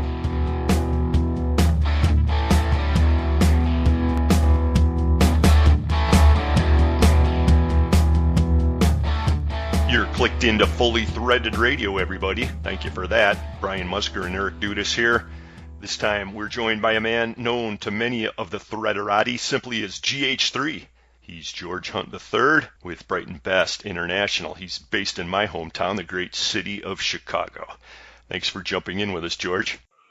Eric, Brian, it's been a long time coming. I'm really excited to be with you. Thanks for having me. You got that right. It's our pleasure. Well, we bumped into each other so many times at so many events over the years, and then strangely we did kind of a reverse migration, right? So I came from Chicago, moved to Cleveland, you did the reverse, and now you're branch manager for Brighton Best. Yeah, it's funny. It's funny how that works, right? A lot of people in this industry, and always thought that I'd always be in Cleveland for most of my life, and when opportunities come about, you got to jump on those. So here I am in Chicago. That's good, and that's exactly where I met you, and we were sitting at the same table for dinner, one of the Midwest functions, and then I thought, we need to get this guy on the podcast. Yeah, well, you did a lot more than just move to Chicago, too, because you now have a seat, I saw, on the MWFA board of directors. You were an NCFA guy. Well, you still are, but, I mean, you're a board member of MWFA now, too, so you jumped in with both feet. Yeah, education is a big part of this industry, and all the associations have their part, and I think it's because of the association that we're really able to grow, and not only, as businesses and as distributors and in the market, but also individually. You have to continue to grow as an individual to be the best you possibly can be, and to be associated with the Midwest Association is a blessing, that's for sure. So, apart from taking a position in on the board, how does the associations help you to grow then? How do they help other people who are not on the boards?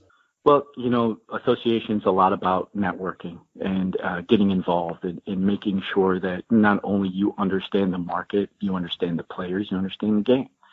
And for me, personally, when I was associated with the North Coast Fastener Association, I was very young. I was in my 20s and didn't know a lot of people. I was an outside territory sales manager for Brighton Best International at the time, and we were growing quickly.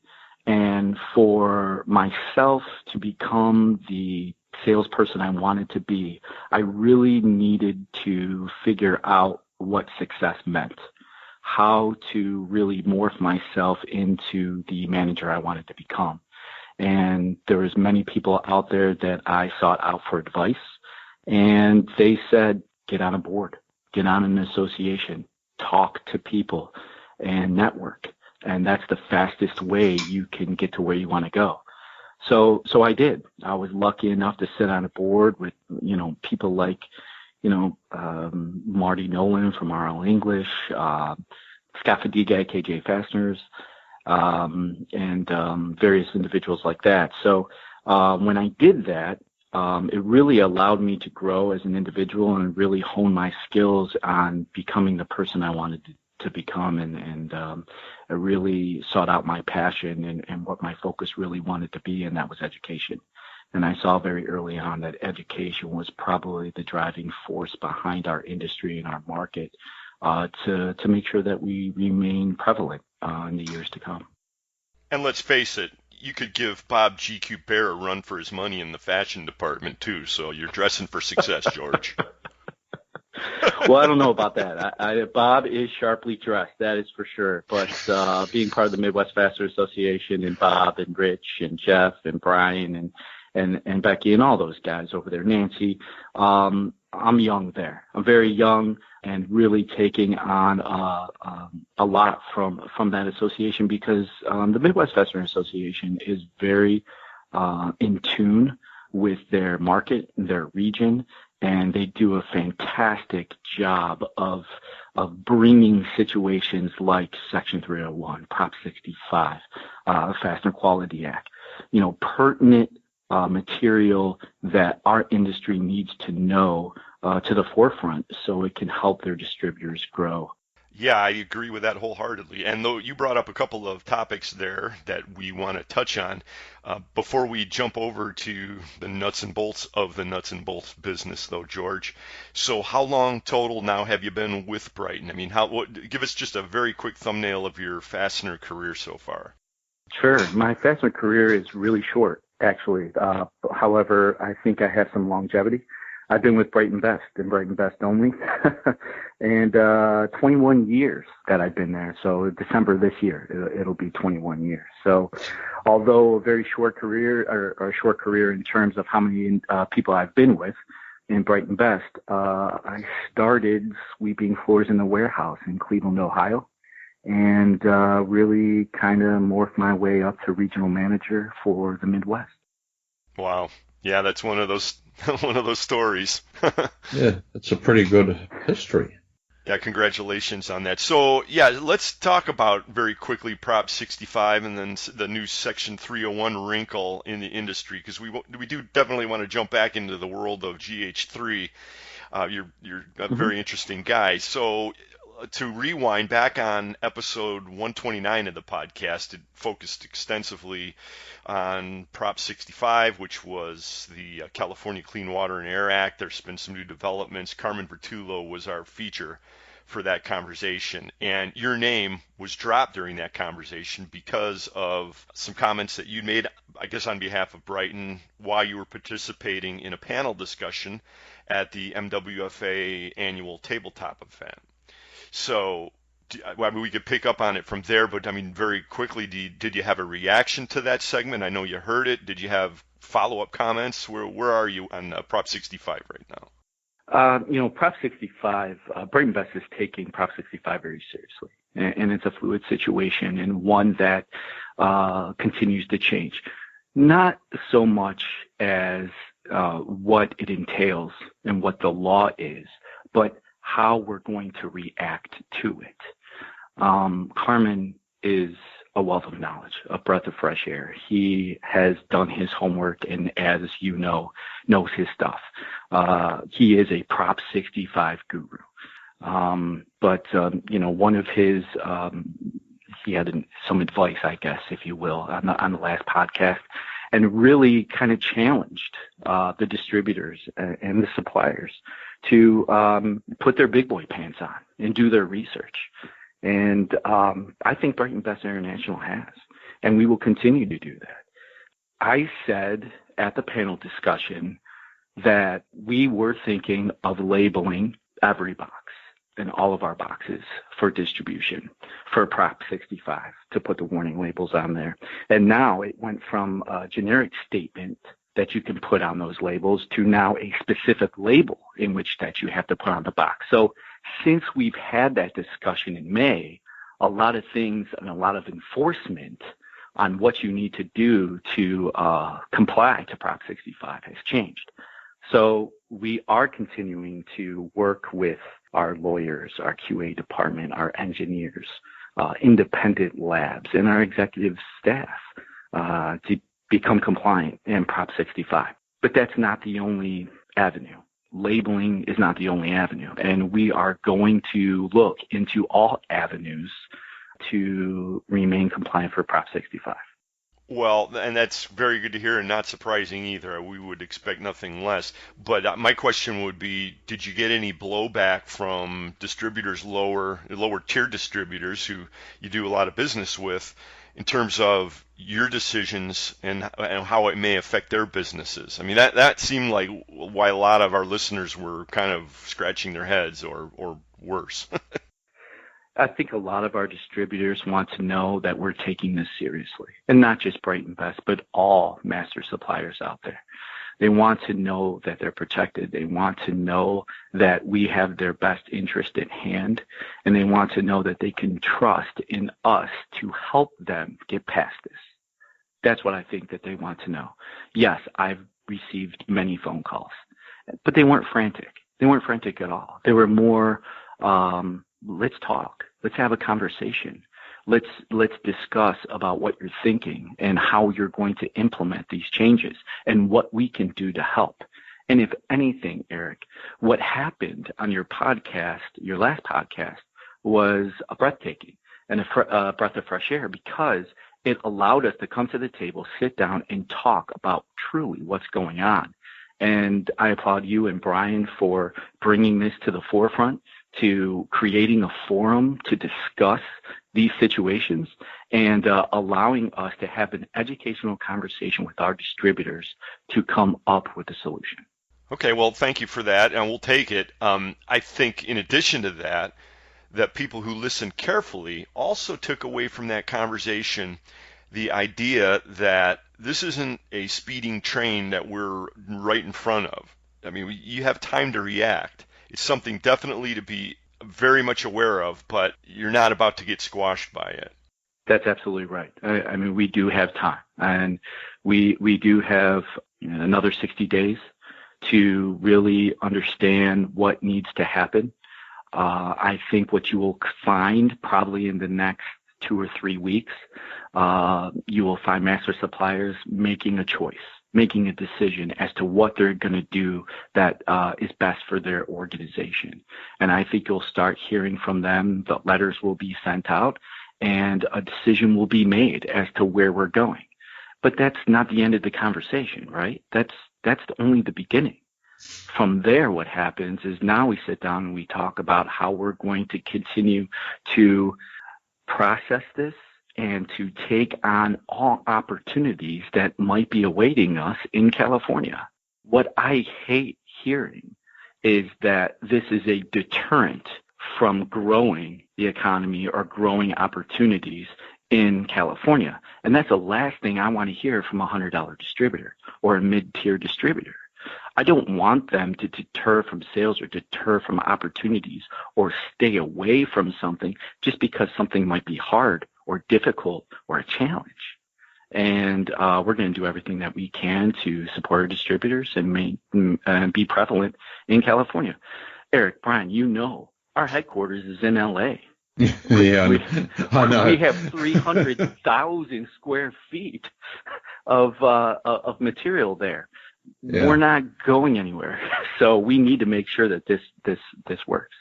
Yeah, no, this is true, and it's also true that looking at how to deal with something that could be regarded as adversity is how you make yourself better. Exactly. So don't be afraid. Don't be scared. I guess that's probably good advice. Maybe that should be the title of the episode. Don't be scared. Right. Well, okay, so then let's move on to 301. Brian and I, as many people know, we have been in the bush way up north for the last week and a half or so. We merged, and one of the first things I did was try to reacquaint myself with the outside world. I look at global fastener news. There's another headline for a tariff on some Chinese fastener products, and I'm like, oh man, am I in a time warp? Or I mean, is John like repeating his headlines, or what's going on? And then I come to find out we're in round 3, George. What's going on? Eric, I wish I was smart enough to answer the question, but I could hit a couple points. So a lot of distributors are asking, well, what happened to the second round? Let's start there first, right? What happened with the second round, and how are we now in round 3, and really no one touched on round 2? Well, really what happened is Section 301 passed. It went through. We just weren't affected. When it went through, they took HTS, 73181600 off. So China nuts weren't a part of the last round. So that was a breath of fresh air again, and a bullet dodged. However, retaliatory acts have been made by China, and the U.S. government didn't like that. So they put out another $200 billion of tariffs that they're going to try to put in on September 1st. So there'll be another 2 months of negotiating, seeing what they're going to do, and now 204 pages of additional tariffs that we're going to have to look through and to see what affects us in fasteners. And quite honestly, Eric, there's a lot of them. There's a lot of them on the fastener side. Pages 86 to 194, I believe, is all geared towards us, and really something that we're going to have to take a hard look at because come September 1st, we have a good chance of 10% being imposed on us on fasteners coming out of China, and it's going to be interesting and see what happens. So this really dramatically impacts, first of all, the master suppliers like yourself, isn't it? I mean, because ultimately you're the ones who have to instantly carry the cost of any increases. And right. And the moment you pass these on, I mean, as any ordinary business would be having to do, I mean, you can't, unlike our federal government, you just can't produce money out of nowhere. Then you get the blowback from all the people who really want you to carry the cost and not them have to deal with that themselves. Absolutely right, Brian. Absolutely right. And we have to remain unemotional kind of in this whole political game. We need to there's nothing we could do about it. That's probably the best point you could have made. There's nothing we could do.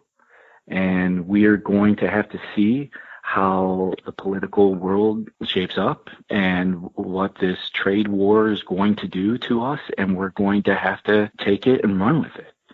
And there's really nothing that we can do about it. So right now we can educate ourselves on the tariff codes that will affect us, make sure we have an ample source of supply, make sure we have the inventory levels needed to support our distributors, and take the hit where it may fall. And right now, that's a 10% increase.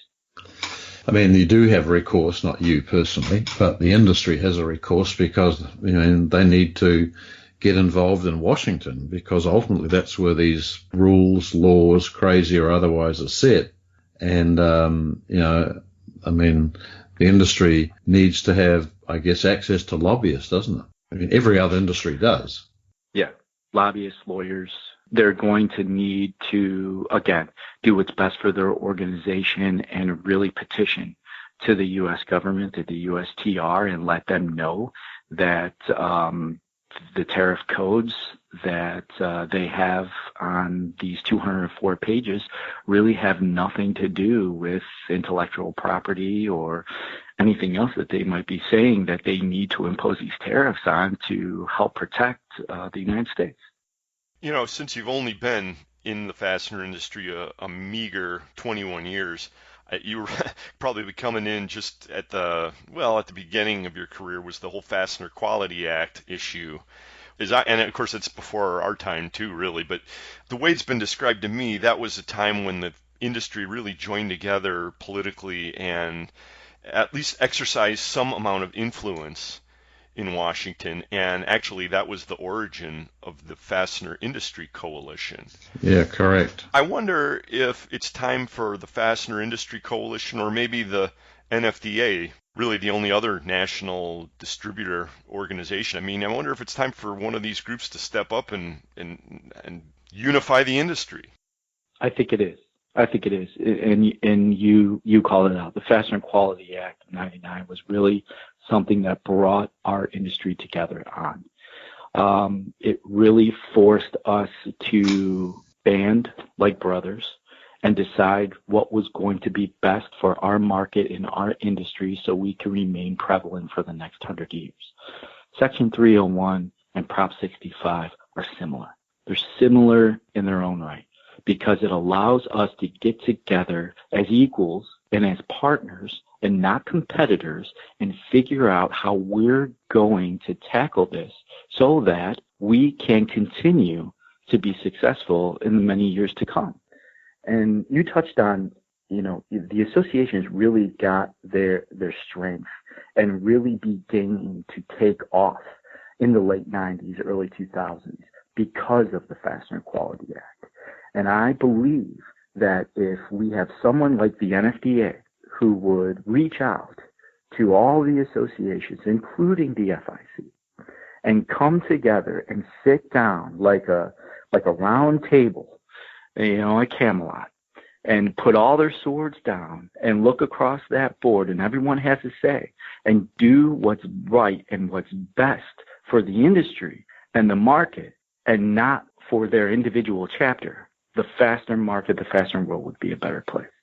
Boy, you put it really well there. Very stirring. I think we have a future executive of the MWFA right here, folks. Good going, George. Well, it's passionate, and I know Brian and I have had many conversations about education and collaboration and understanding and really being more listeners and partners rather than adversaries and competitors. Right. This was one of the early conversations I had with George at one of the Midwest things. Is that when I first actually talked to you, sort of even accidentally, I was talking to Don Shan actually, and you, and suddenly realised who you were. Okay, so and it was about education that we were discussing. Well, let's talk about that. You've referred to these conversations many times. When did you guys start speaking, actually? Oh, it was at the Fastener Tech, I think, like 2 years ago or something, and it was at the drinks afterwards, and I saw Don Shan talking to someone. I went up and said hello, and I found out I was talking to George. I have never talked to George before that. And then we started discussing how the associations really needed to address education from the basic level, even of how do you convince kids at school that, there are other things they can do in life, like operating machinery. It's not, there are things that people have to do in order to produce nuts and bolts. Yeah, I think there's a lot of conversation that goes on at these socials involving fastener education. It's funny, I was just in a conversation like that with John Walkman, who's the chief of the Fastener Training Institute right now. And he was pointing out that so many times guys will say, oh, yeah, we're all behind education. And then when FTI puts a class together and he sends out the flyer saying, okay, well, here's the class you were talking about, sign up. It's like rare as hen's teeth getting applicants. And, so there's an apparent paradox there. But in actuality, it really isn't. I mean, these guys, when they're busy, they're too busy to send their employees, and then when business is slow, they don't have the cash to do it seems, so they're out looking for sponsors. And my question was, well, what would it take for the market to support something like this without sponsorship, and the answer is just kind of crickets. And I don't think that's a bad thing. I'm not slamming anybody here. I'm just wondering, I'm scratching my own head. I'm saying, well, why do we have this apparent paradox? it baffles me really to this day why education and why collaboration seems to be on the back burner. Probably because it does take time, it takes effort, it takes passion, people who are passionate about it, who understand the end game, and it takes money. Not a lot of people are going to want to spend money for something that doesn't give them money back in return. Yeah, but I get where you're going, George. But I mean, in the market, people put their money where there's a return. That's just a fact of life.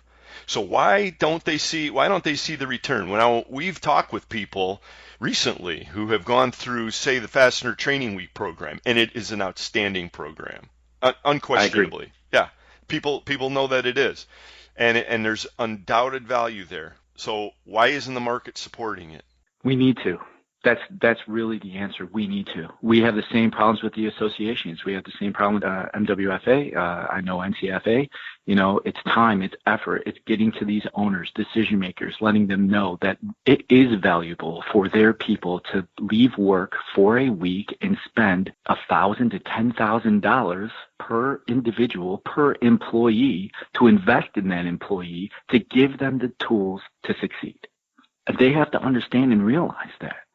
And unfortunately, Eric, not everybody does. And not enough people do. And we have to change that. Okay, so how are you going to do that? So you're really getting pelted with questions here, George, okay? You should have walked away when I walked up to you. And well, I'm not putting George really on the spot. I don't know that he has an answer for it. I'm just pointing out that this comes up over and over. Yeah, I mean it does. I don't have all the answers. I don't. But I will say that we do have to, the young fastener professionals, great organization, a great premise, a great model for us to really support our youth and invest in them. That's a great start. We have to continue to do that. But we still have people out there that believe that information, and I hope that I say this right, because this is important, and it's always been told to me, and I agree with this premise, is that if you have valuable information, you better keep it close to the vest, or you better keep it in your brain yourself, because if you give it to somebody else, you are less valuable. That is asinine. Yeah. That is so backwards thinking. We need to continue to be forward thinkers. We need to continue to surround ourselves with good people. And I am of the mantra where if you're a manager, you should be looking for people that are better than you. Oh, agree entirely. They should be better than you.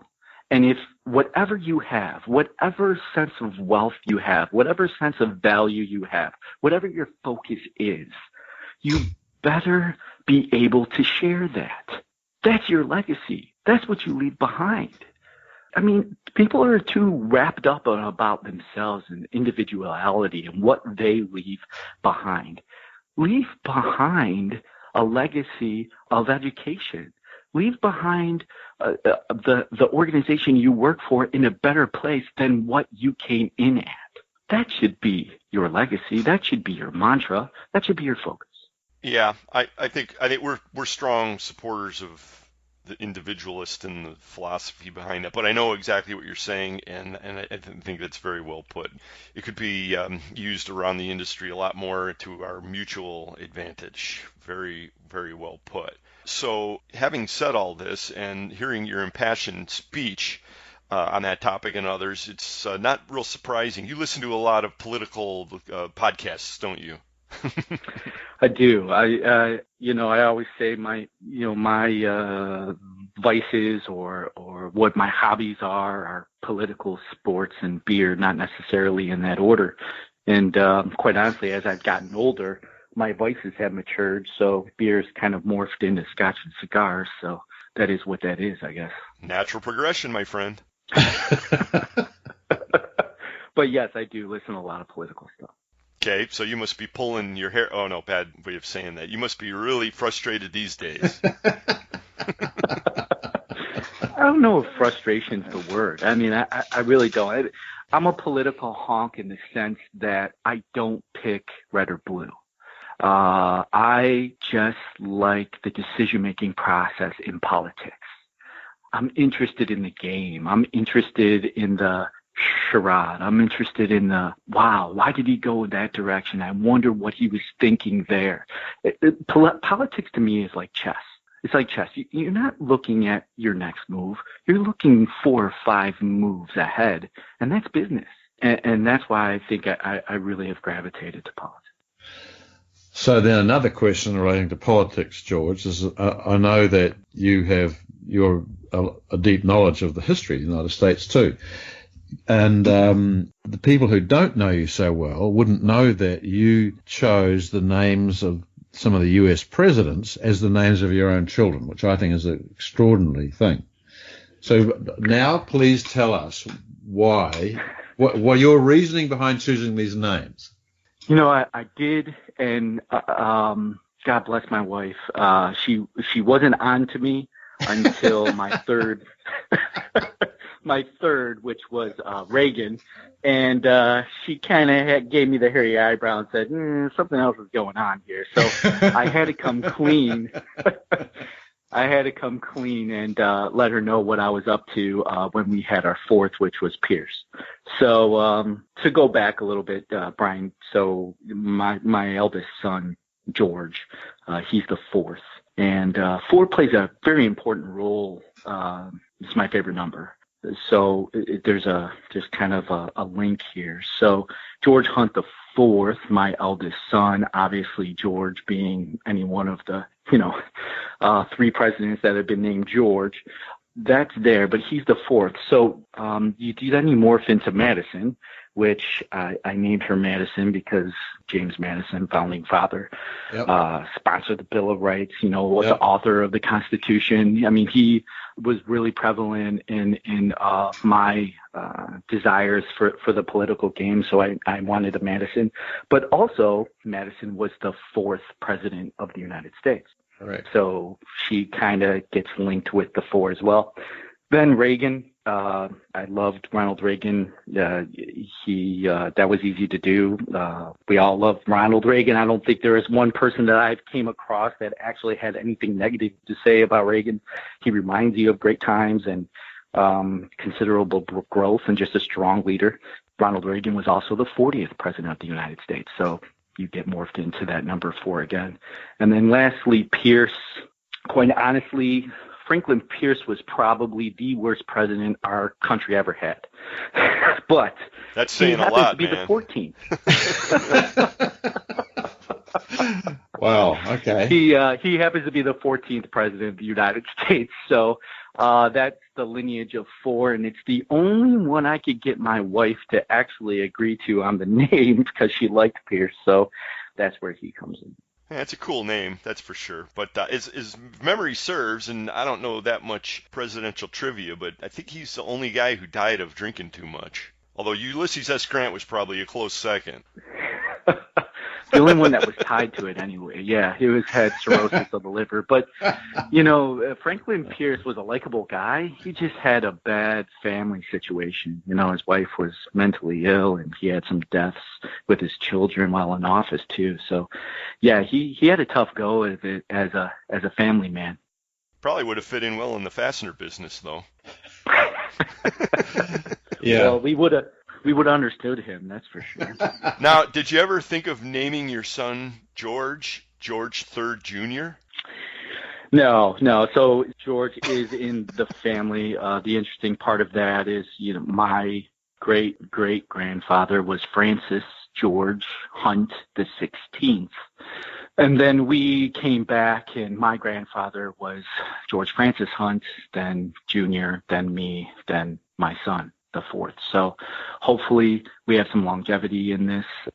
We've been blessed to have 19 generations of this mantra, and hopefully we have another 19 more. But I will tell you this, it is increasingly difficult and a lot of pressure on having that George when you were a kid. So now I've passed that pressure on to my son, and Right.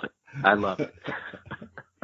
Yeah, well, see, George Foreman had a way around that. He just named all his kids George. You ever think of doing that, or did your wife shoot that down right off the bat? He did, but yeah, that was, and she knew that too. So she was like, you get one George, that's it. Yeah, because you could leapfrog to George the 16th real quick if you had 5 kids and you named them the 4th, 5th, 6th, 7th, and so forth, right? Then their generation, well, you could do that. You're right. You're right. Getting a little out of hand. That would be cheating, though, Eric. We frown on cheating. Oh, okay. Yeah. That's true. That goes against the FTR code.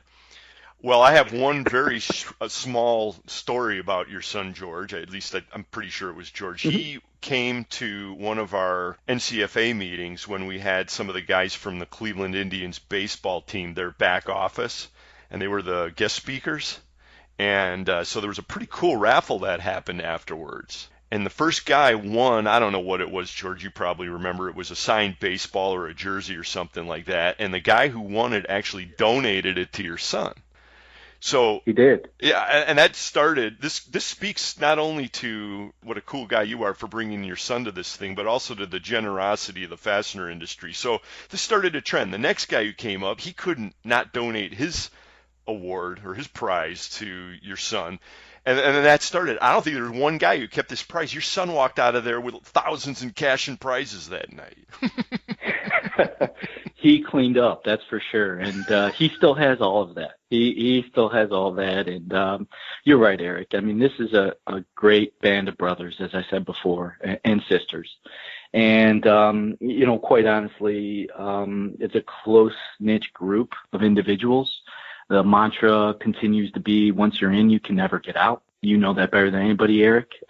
So, I mean, I'm blessed.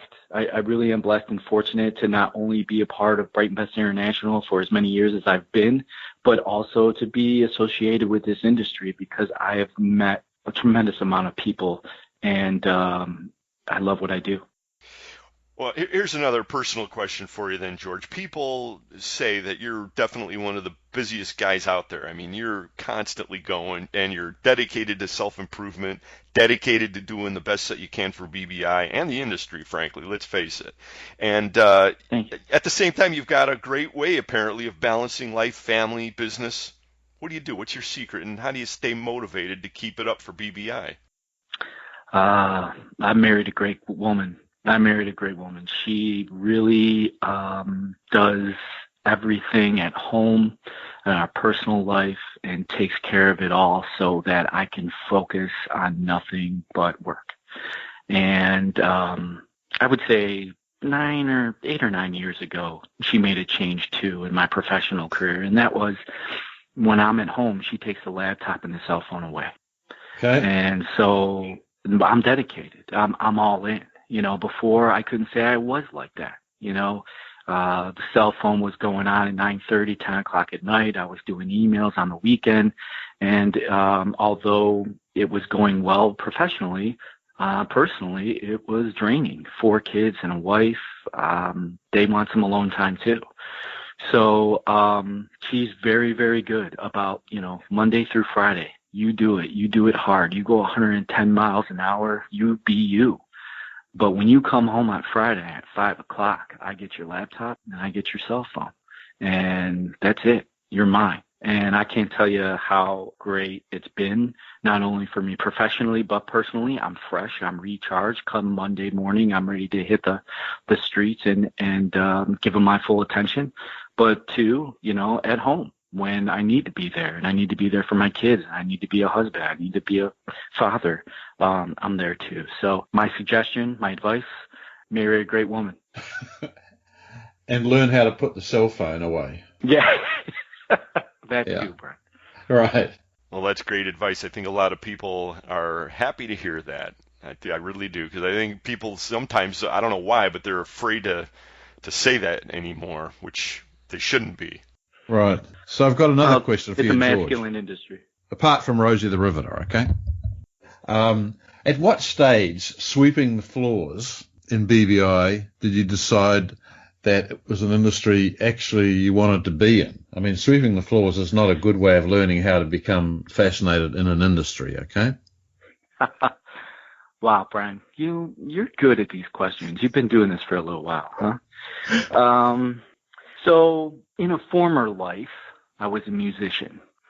I actually went to school at Cleveland State University, had a full scholarship, and I played the bassoon.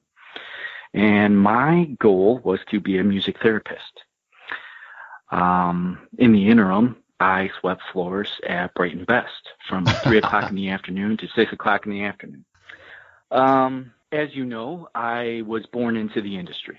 I've worked with nuts and bolts since I was 5 years old. I would put assemblies together, I'd pack them up, and I'd get 5 cents a bag from my grandmother and my uncle. And boy, I thought I was living the life of Riley. But as I got older, that's not what I wanted to do. I tried everything I could to get away from this industry. I wanted to be a musician. I wanted to be a therapist, and that's what I was going to do. As I was sweeping the floors at Brighton Best, and as I moved up my way in warehousing, I became very close to Steve Andrasic, Vice President of Sales at Brighton Best. And this is going to sound very weird, but it is what it is. I fell in love. I fell in love with what he did, how he portrayed himself, his character, his drive, his work ethic. And it was like, your son when he's 3 or 4 years old and he looks up to his dad and he says, I want to be that when I grow up. That's kind of the epiphany I had. And I was like, I want to do that. The problem was I had to call my father and tell him I was dropping out of a college that I had a full ride to and jump into the fastener industry. Right. And so he said, hey, look, just do me one favor. Graduate. I don't care what you do. Just get that piece of paper. So I did. I went to Brighton Best. I dropped out of college. I went to Brighton Best. I was all in. And as I progressed up the chain at Brighton Best, I kept my promise to my father and one-upped him. I didn't get one piece of paper. I got two. So it just, it's a blessing. And you just, when good things happen to good people. I believe that. And, you continue to put your head down and work hard. It'll work. That's a great story. You're a very fortunate guy in a lot of ways. Yeah, I mean, a lot of people don't have the benefit of someone who they could regard as sort of a mentor in a way, someone who they decide is so good they just want to be like them. I think it's a great thing to happen to someone. Absolutely. And it still happens today. I mean, I work very closely with Steve Andrasic, and he teaches not only me, but a lot of people, not only at Brighton Best and in this industry. He's an infectious individual, and one that if you're a young fastener professional out there and you need someone to hitch your wagon to, or you need someone to ask advice, or you need someone to just bounce some ideas off of, he would be one I would definitely tell you to go to.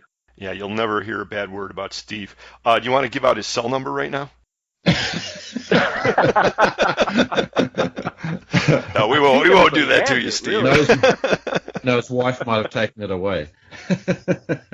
Hey, one last one, as long as we're kind of on this thread of personal development or so forth. You think the work ethic can be installed or can it be taught? I mean, which is it? Is it just an innate thing, or can it be taught, or is it cultivated? What's your opinion on that? Yes and no. I do think you have to have the heart and the drive and the inertia already solidified in your soul. But what I do think can happen is that if you do surround yourself with good people, it'll bring you up an echelon. It'll move you up a level. Competition breeds excellence. And that's why I had stated you need to surround yourself with better people than you, because it'll make yourself better in the long run. Mm-hmm. Yeah, so it also helps if you have someone who you think you want to emulate, and they're hardworking, then that will force you to be hardworking yourself. I mean, right. The nature versus nurture thing only goes so far. People can change themselves. Well put. Well, we're going to wind it there, gentlemen, and thank you so much for joining us on the podcast today, George. As you said, it was a long time coming, and I think we're going to have you back in the near future. But I would like to ask you a very quick one before we do let you run, and that has to do back with the tariff issue and pricing, because we were throwing this number 10% around. I think our audience members who have stuck around for this interview probably wouldn't mind one more tidbit of direct fastener info, and that would be, when should we see these price changes taking effect in the market for most of our audience, most of these mid-tier distributors? We don't know the exact time or date. We do know that the decision will be coming down on September 1st, but that can mean they're going to prolong it another 30 days. They could take some of these HTS codes off. They can add.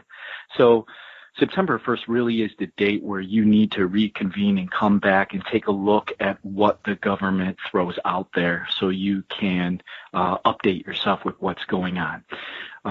Right now, there's a possible 10% tariff going to be imposed on the $200 billion and 204 pages of tariffs they already put in play, but that can change. So you just need to stay in front of this and reach out to your suppliers, reach out to all of us and ask us.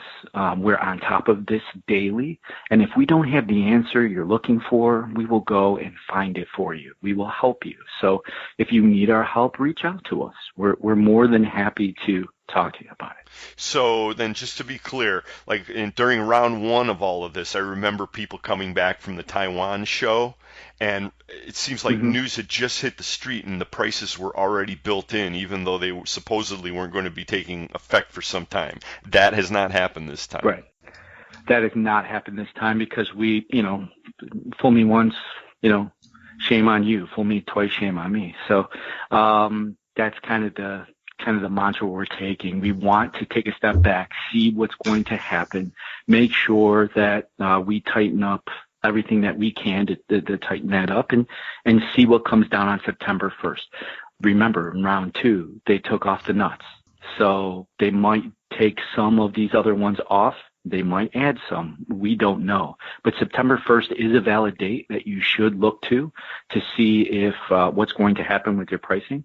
But in lieu of that, Eric, there are still things going on overseas that will affect your price point. There are still things going on, and a lot of it is supply and demand, where some of the vendors and some of the manufacturing overseas is taking this opportunity to raise their prices. So as the market adjusts, we too have to adjust. Yes, the rise of those pesky, legitimate market forces once again, folks. Well, George Hunt III, you're with BBI. You've been a very gracious guest and long-awaited. Thank you so much for doing it. Let's do it again soon. Thank you, guys. I appreciate you very much, and hope you have a great day. Same to you, Matty. It's Fully Threaded. We'll talk to you on the other side of these commercials. Brian and Eric, they're online. Fastener Talk Radio Extremist. You're right on with Fully Threaded Radio.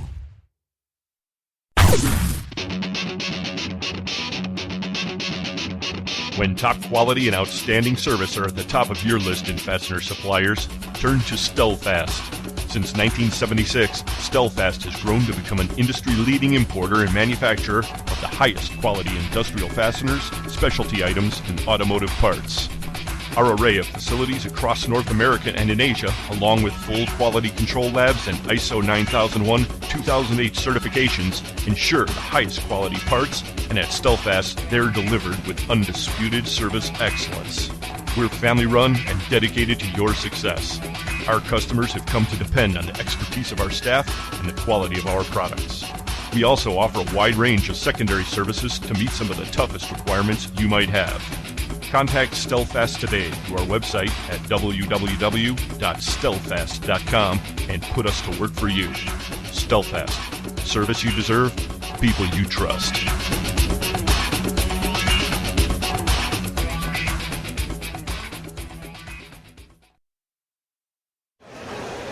Harry, now that you use InSequel software, how do you like it? InSequel has delivered.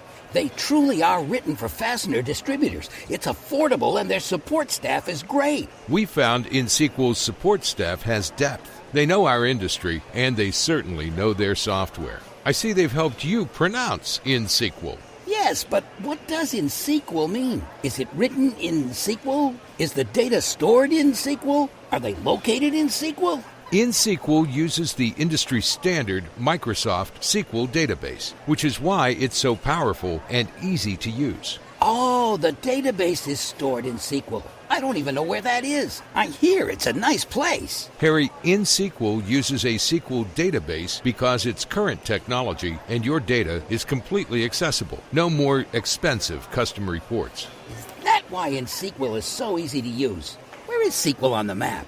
One of their many support members will help you answer that. Go to their website, www.inxsql.com, or call toll-free 877-446-9775.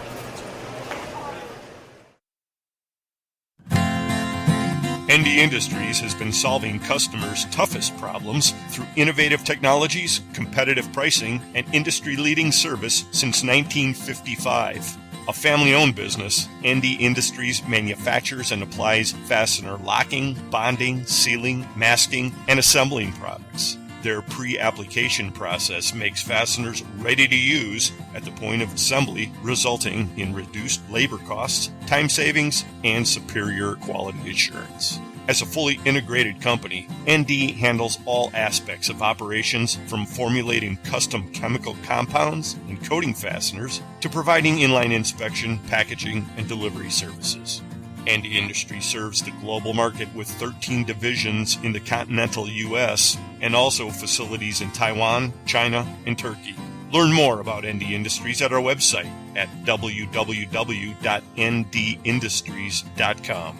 ND Industries. Innovative technologies, competitive pricing, and industry-leading service. Contact ND today.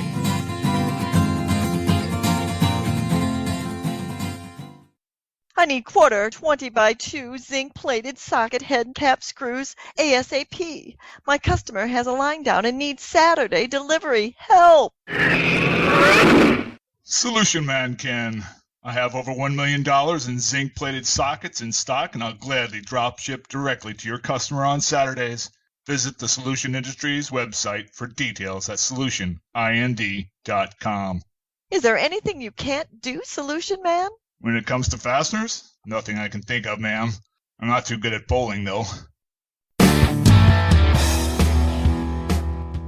This is Todd Walters with the Boulder Company, and you're listening to Fully Threaded Radio.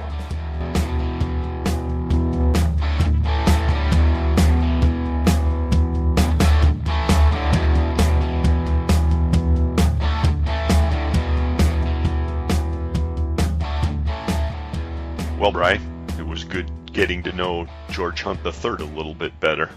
Oh, yeah. Yeah, we had an interesting conversation. It was, standing around the bar. We're discussing the issues that the various fastener associations are facing, and particularly training, and how do you really ensure that the industry will actually have enough qualified people in it to be able to, sell fasteners, make them, and the various responsibilities that the associations have relative to doing that. Okay, whose job is it to try and make sure that for someone, like in Cleveland, that Ken can find people who know how to use his cold heading machines? I mean, the government isn't going to end up doing it. Yes, we all know that. Well, it's an eternally fascinating story in the fastener industry.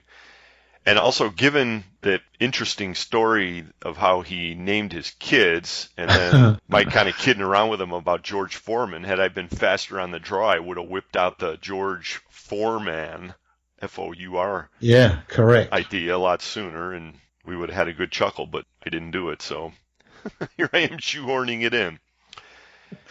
Scratching for material for the fastener industry. Well, we'd like to extend once again a thanks to GH3 George Hunt III for joining us on the podcast today. Also, Kelly Cole from Hayes and the NFDA. He joined Mike McNulty on the Fastener News Report today. Thank you, gentlemen. Yep. We also spoke with Jessica Boweak from Mack Brooks, and of course Carmen Vertullo had the Fastener Training Minute. Thank you one and all. The title sponsor of Fully Threaded Radio is Stelfast. For service you deserve and people you trust, it's Stelfast. Fully Threaded is also sponsored by Buckeye Fasteners, BTM Manufacturing, Fastenal, Fastener Technology International, the International Fastener Expo. It's the Vegas show, folks. It's coming up in October. Right, otherwise known. InSequel Software, ND Industries, The Worth Group, Volt Industrial Plastics, and Solution Industries, home of Solution Man. Let us know what you think of the podcast, everyone. The email address is ftr@fullythreaded.com, and we do use Twitter from time to time, where the handle is Fully Threaded. Yeah, don't be frightened to give us suggestions about people we should interview or people you think we should interview and topics we might want to consider. So we're open to all sorts of suggestions. Yeah, like George Hunt said, Bri, don't be scared. Don't be scared. That was my favorite line that he threw out there. Don't be scared. Yeah. And a lot of people are scared these days, Bri. We talked about Amazon, possibly encroaching further into the industry, and that's, of course, an ongoing theme in a lot of industries these days. Yeah, right. I mean, the people who owned bookshops when Amazon started up and were laughing about how stupid it was that you'd do this, they're in different businesses now, okay? I mean, you cannot discount Amazon. It's got a fortune behind it, and it can pay for things that it wants to happen, be it in our federal government or anywhere. And let's just face it, it's a trend that's, how did Ian Heller say it last episode? Disintermediating. It's a disintermediating force potentially. But the lovely and talented Lynn Dempsey helped us out with a way to close out this episode. Everyone, we warned you that we were going to help you save your business in the face of all of this, and we want you to not be scared. She attended an ongoing education program recently in which they talked about a concept known as VUCA, which I hadn't heard about previously. Did you, Bright? No. There's a way outside my sphere. Yeah, me too. Anyway, there's an article on Forbes magazine, that's Forbes.com, that she sent over, urging me to take a look at it, and I'm glad I scanned it. Title of it is How VUCA is Reshaping the Business Environment and What It Means for Innovation. This is going back to May 9th, but I'm sure you could find it, everyone. Forbes.com. Author is a lady by the name of Sunny Giles. VUCA, that's spelled V-U-C-A, is a concept that originated with students at the U.S. Army War College to describe the volatility, uncertainty, complexity, and ambiguity of the world after the Cold War. Okay. And now the concept is gaining new relevance to characterize the current environment and the leadership required to navigate it successfully. Okay, but it's a new name for a concept or a problem that's been around for a very long time. I mean, would you consider that in the period after the Nazis attacked Poland, that the whole world wasn't riddled with volatility, uncertainty, complexity, and ambiguity? Well, no, nobody's saying that, because that's why they came up with the term at that point, Bray. Follow along. Story continues. Unpredictable events happening outside an organization can be negative or positive, but either present greater VUCA, which makes it more difficult for leaders to make decisions. Now, fortunately, and that's why I didn't want to go off on this jag about whether or not it's more or less volatile today or at the end of World War II or whatever, because that misses the main point. The main point is, Bri, the good news is that negative complexity can, in fact, be harnessed to create positive complexity, because the underlying principles that govern both are the same. Here are some things any organization can do now to start with the transition. I'm listening. Okay. So we're going to provide you these 4 items, folks, and pay close attention, because you're going to thank us for dwelling on this and skipping over petty arguments about whose era was more volatile and uncertain. Okay, the one that I instantly pounced into. Point 1. Move from hierarchy to self-organization. Push decisions down the edge of the organization where information is the freshest and most salient. Okay. Much more easily said than done. If you happen to work for an organization that won't allow that, then you're screwed, like most big organizations. Well, see, that's why they're all so uncertain, I guess. Right. Point number 2. Right. Move from protecting information to democratization of information. So they're suggesting empowering employees, basically, with this comment. Right. A little bit aligned with one of the comments George made, which I think is very important, which is that, the best manager is one who's surrounded by really, really, really smart people. The old mentality was that he was in the most dangerous position because anyone could have replaced him. But different philosophy. That's exactly what I was thinking. See, George, he might be able to moonlight like in the fortune cookie business. Okay. We forgot to ask him that question, despite all the numerous other ones that were not even remotely related to fasteners that we did discuss. Oh, he's totally set up for a second appearance, totally. Point 3, speed up interactions. And who doesn't want to shorten the sales cycle, everybody? Says, accelerate the speed of interaction as much as possible. In the VUCA age, speed matters more than perfection. Interesting. Okay. Now, what would have happened if we would have worked with those part pick guys a little faster, Bri? You never know. Yeah, right. Instead of 3 years. Should be eating our own dog food here. And point 4, this one I can really appreciate. It was made for guys like me. Point 4, use simple rules to make quick decisions rather than perfect analysis. Yes. Okay. Well, that's fair, and that's basic common sense. Yeah, but who says the world operates with common sense, Bri? Yeah, I know, it's true. You're better off with some guidance rather than waiting for a leather-bound manual that's going to come out in 5 years' time that gives you all the guidance.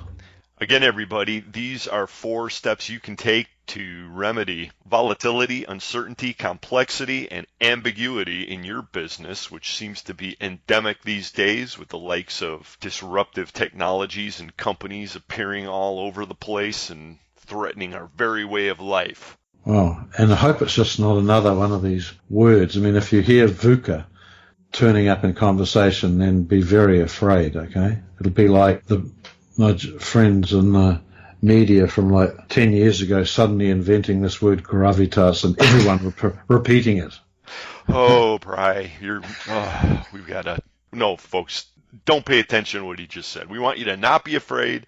Listen to the next episode. We'll get George Hunt III back, and it'll all be good. Okay. But not on episode 131, probably. Oh, no, we won't have time. Nevertheless, that's going to put this episode of the Fully Threaded Radio podcast in the can. Thanks so much for listening, everyone. Volatility, uncertainty, complexity, ambiguity, remember. All that and more. For Brian Musker, this is Eric Dudas. Get out there, sell some screws. Don't be scared. Remember what George said. And we'll talk to you next time.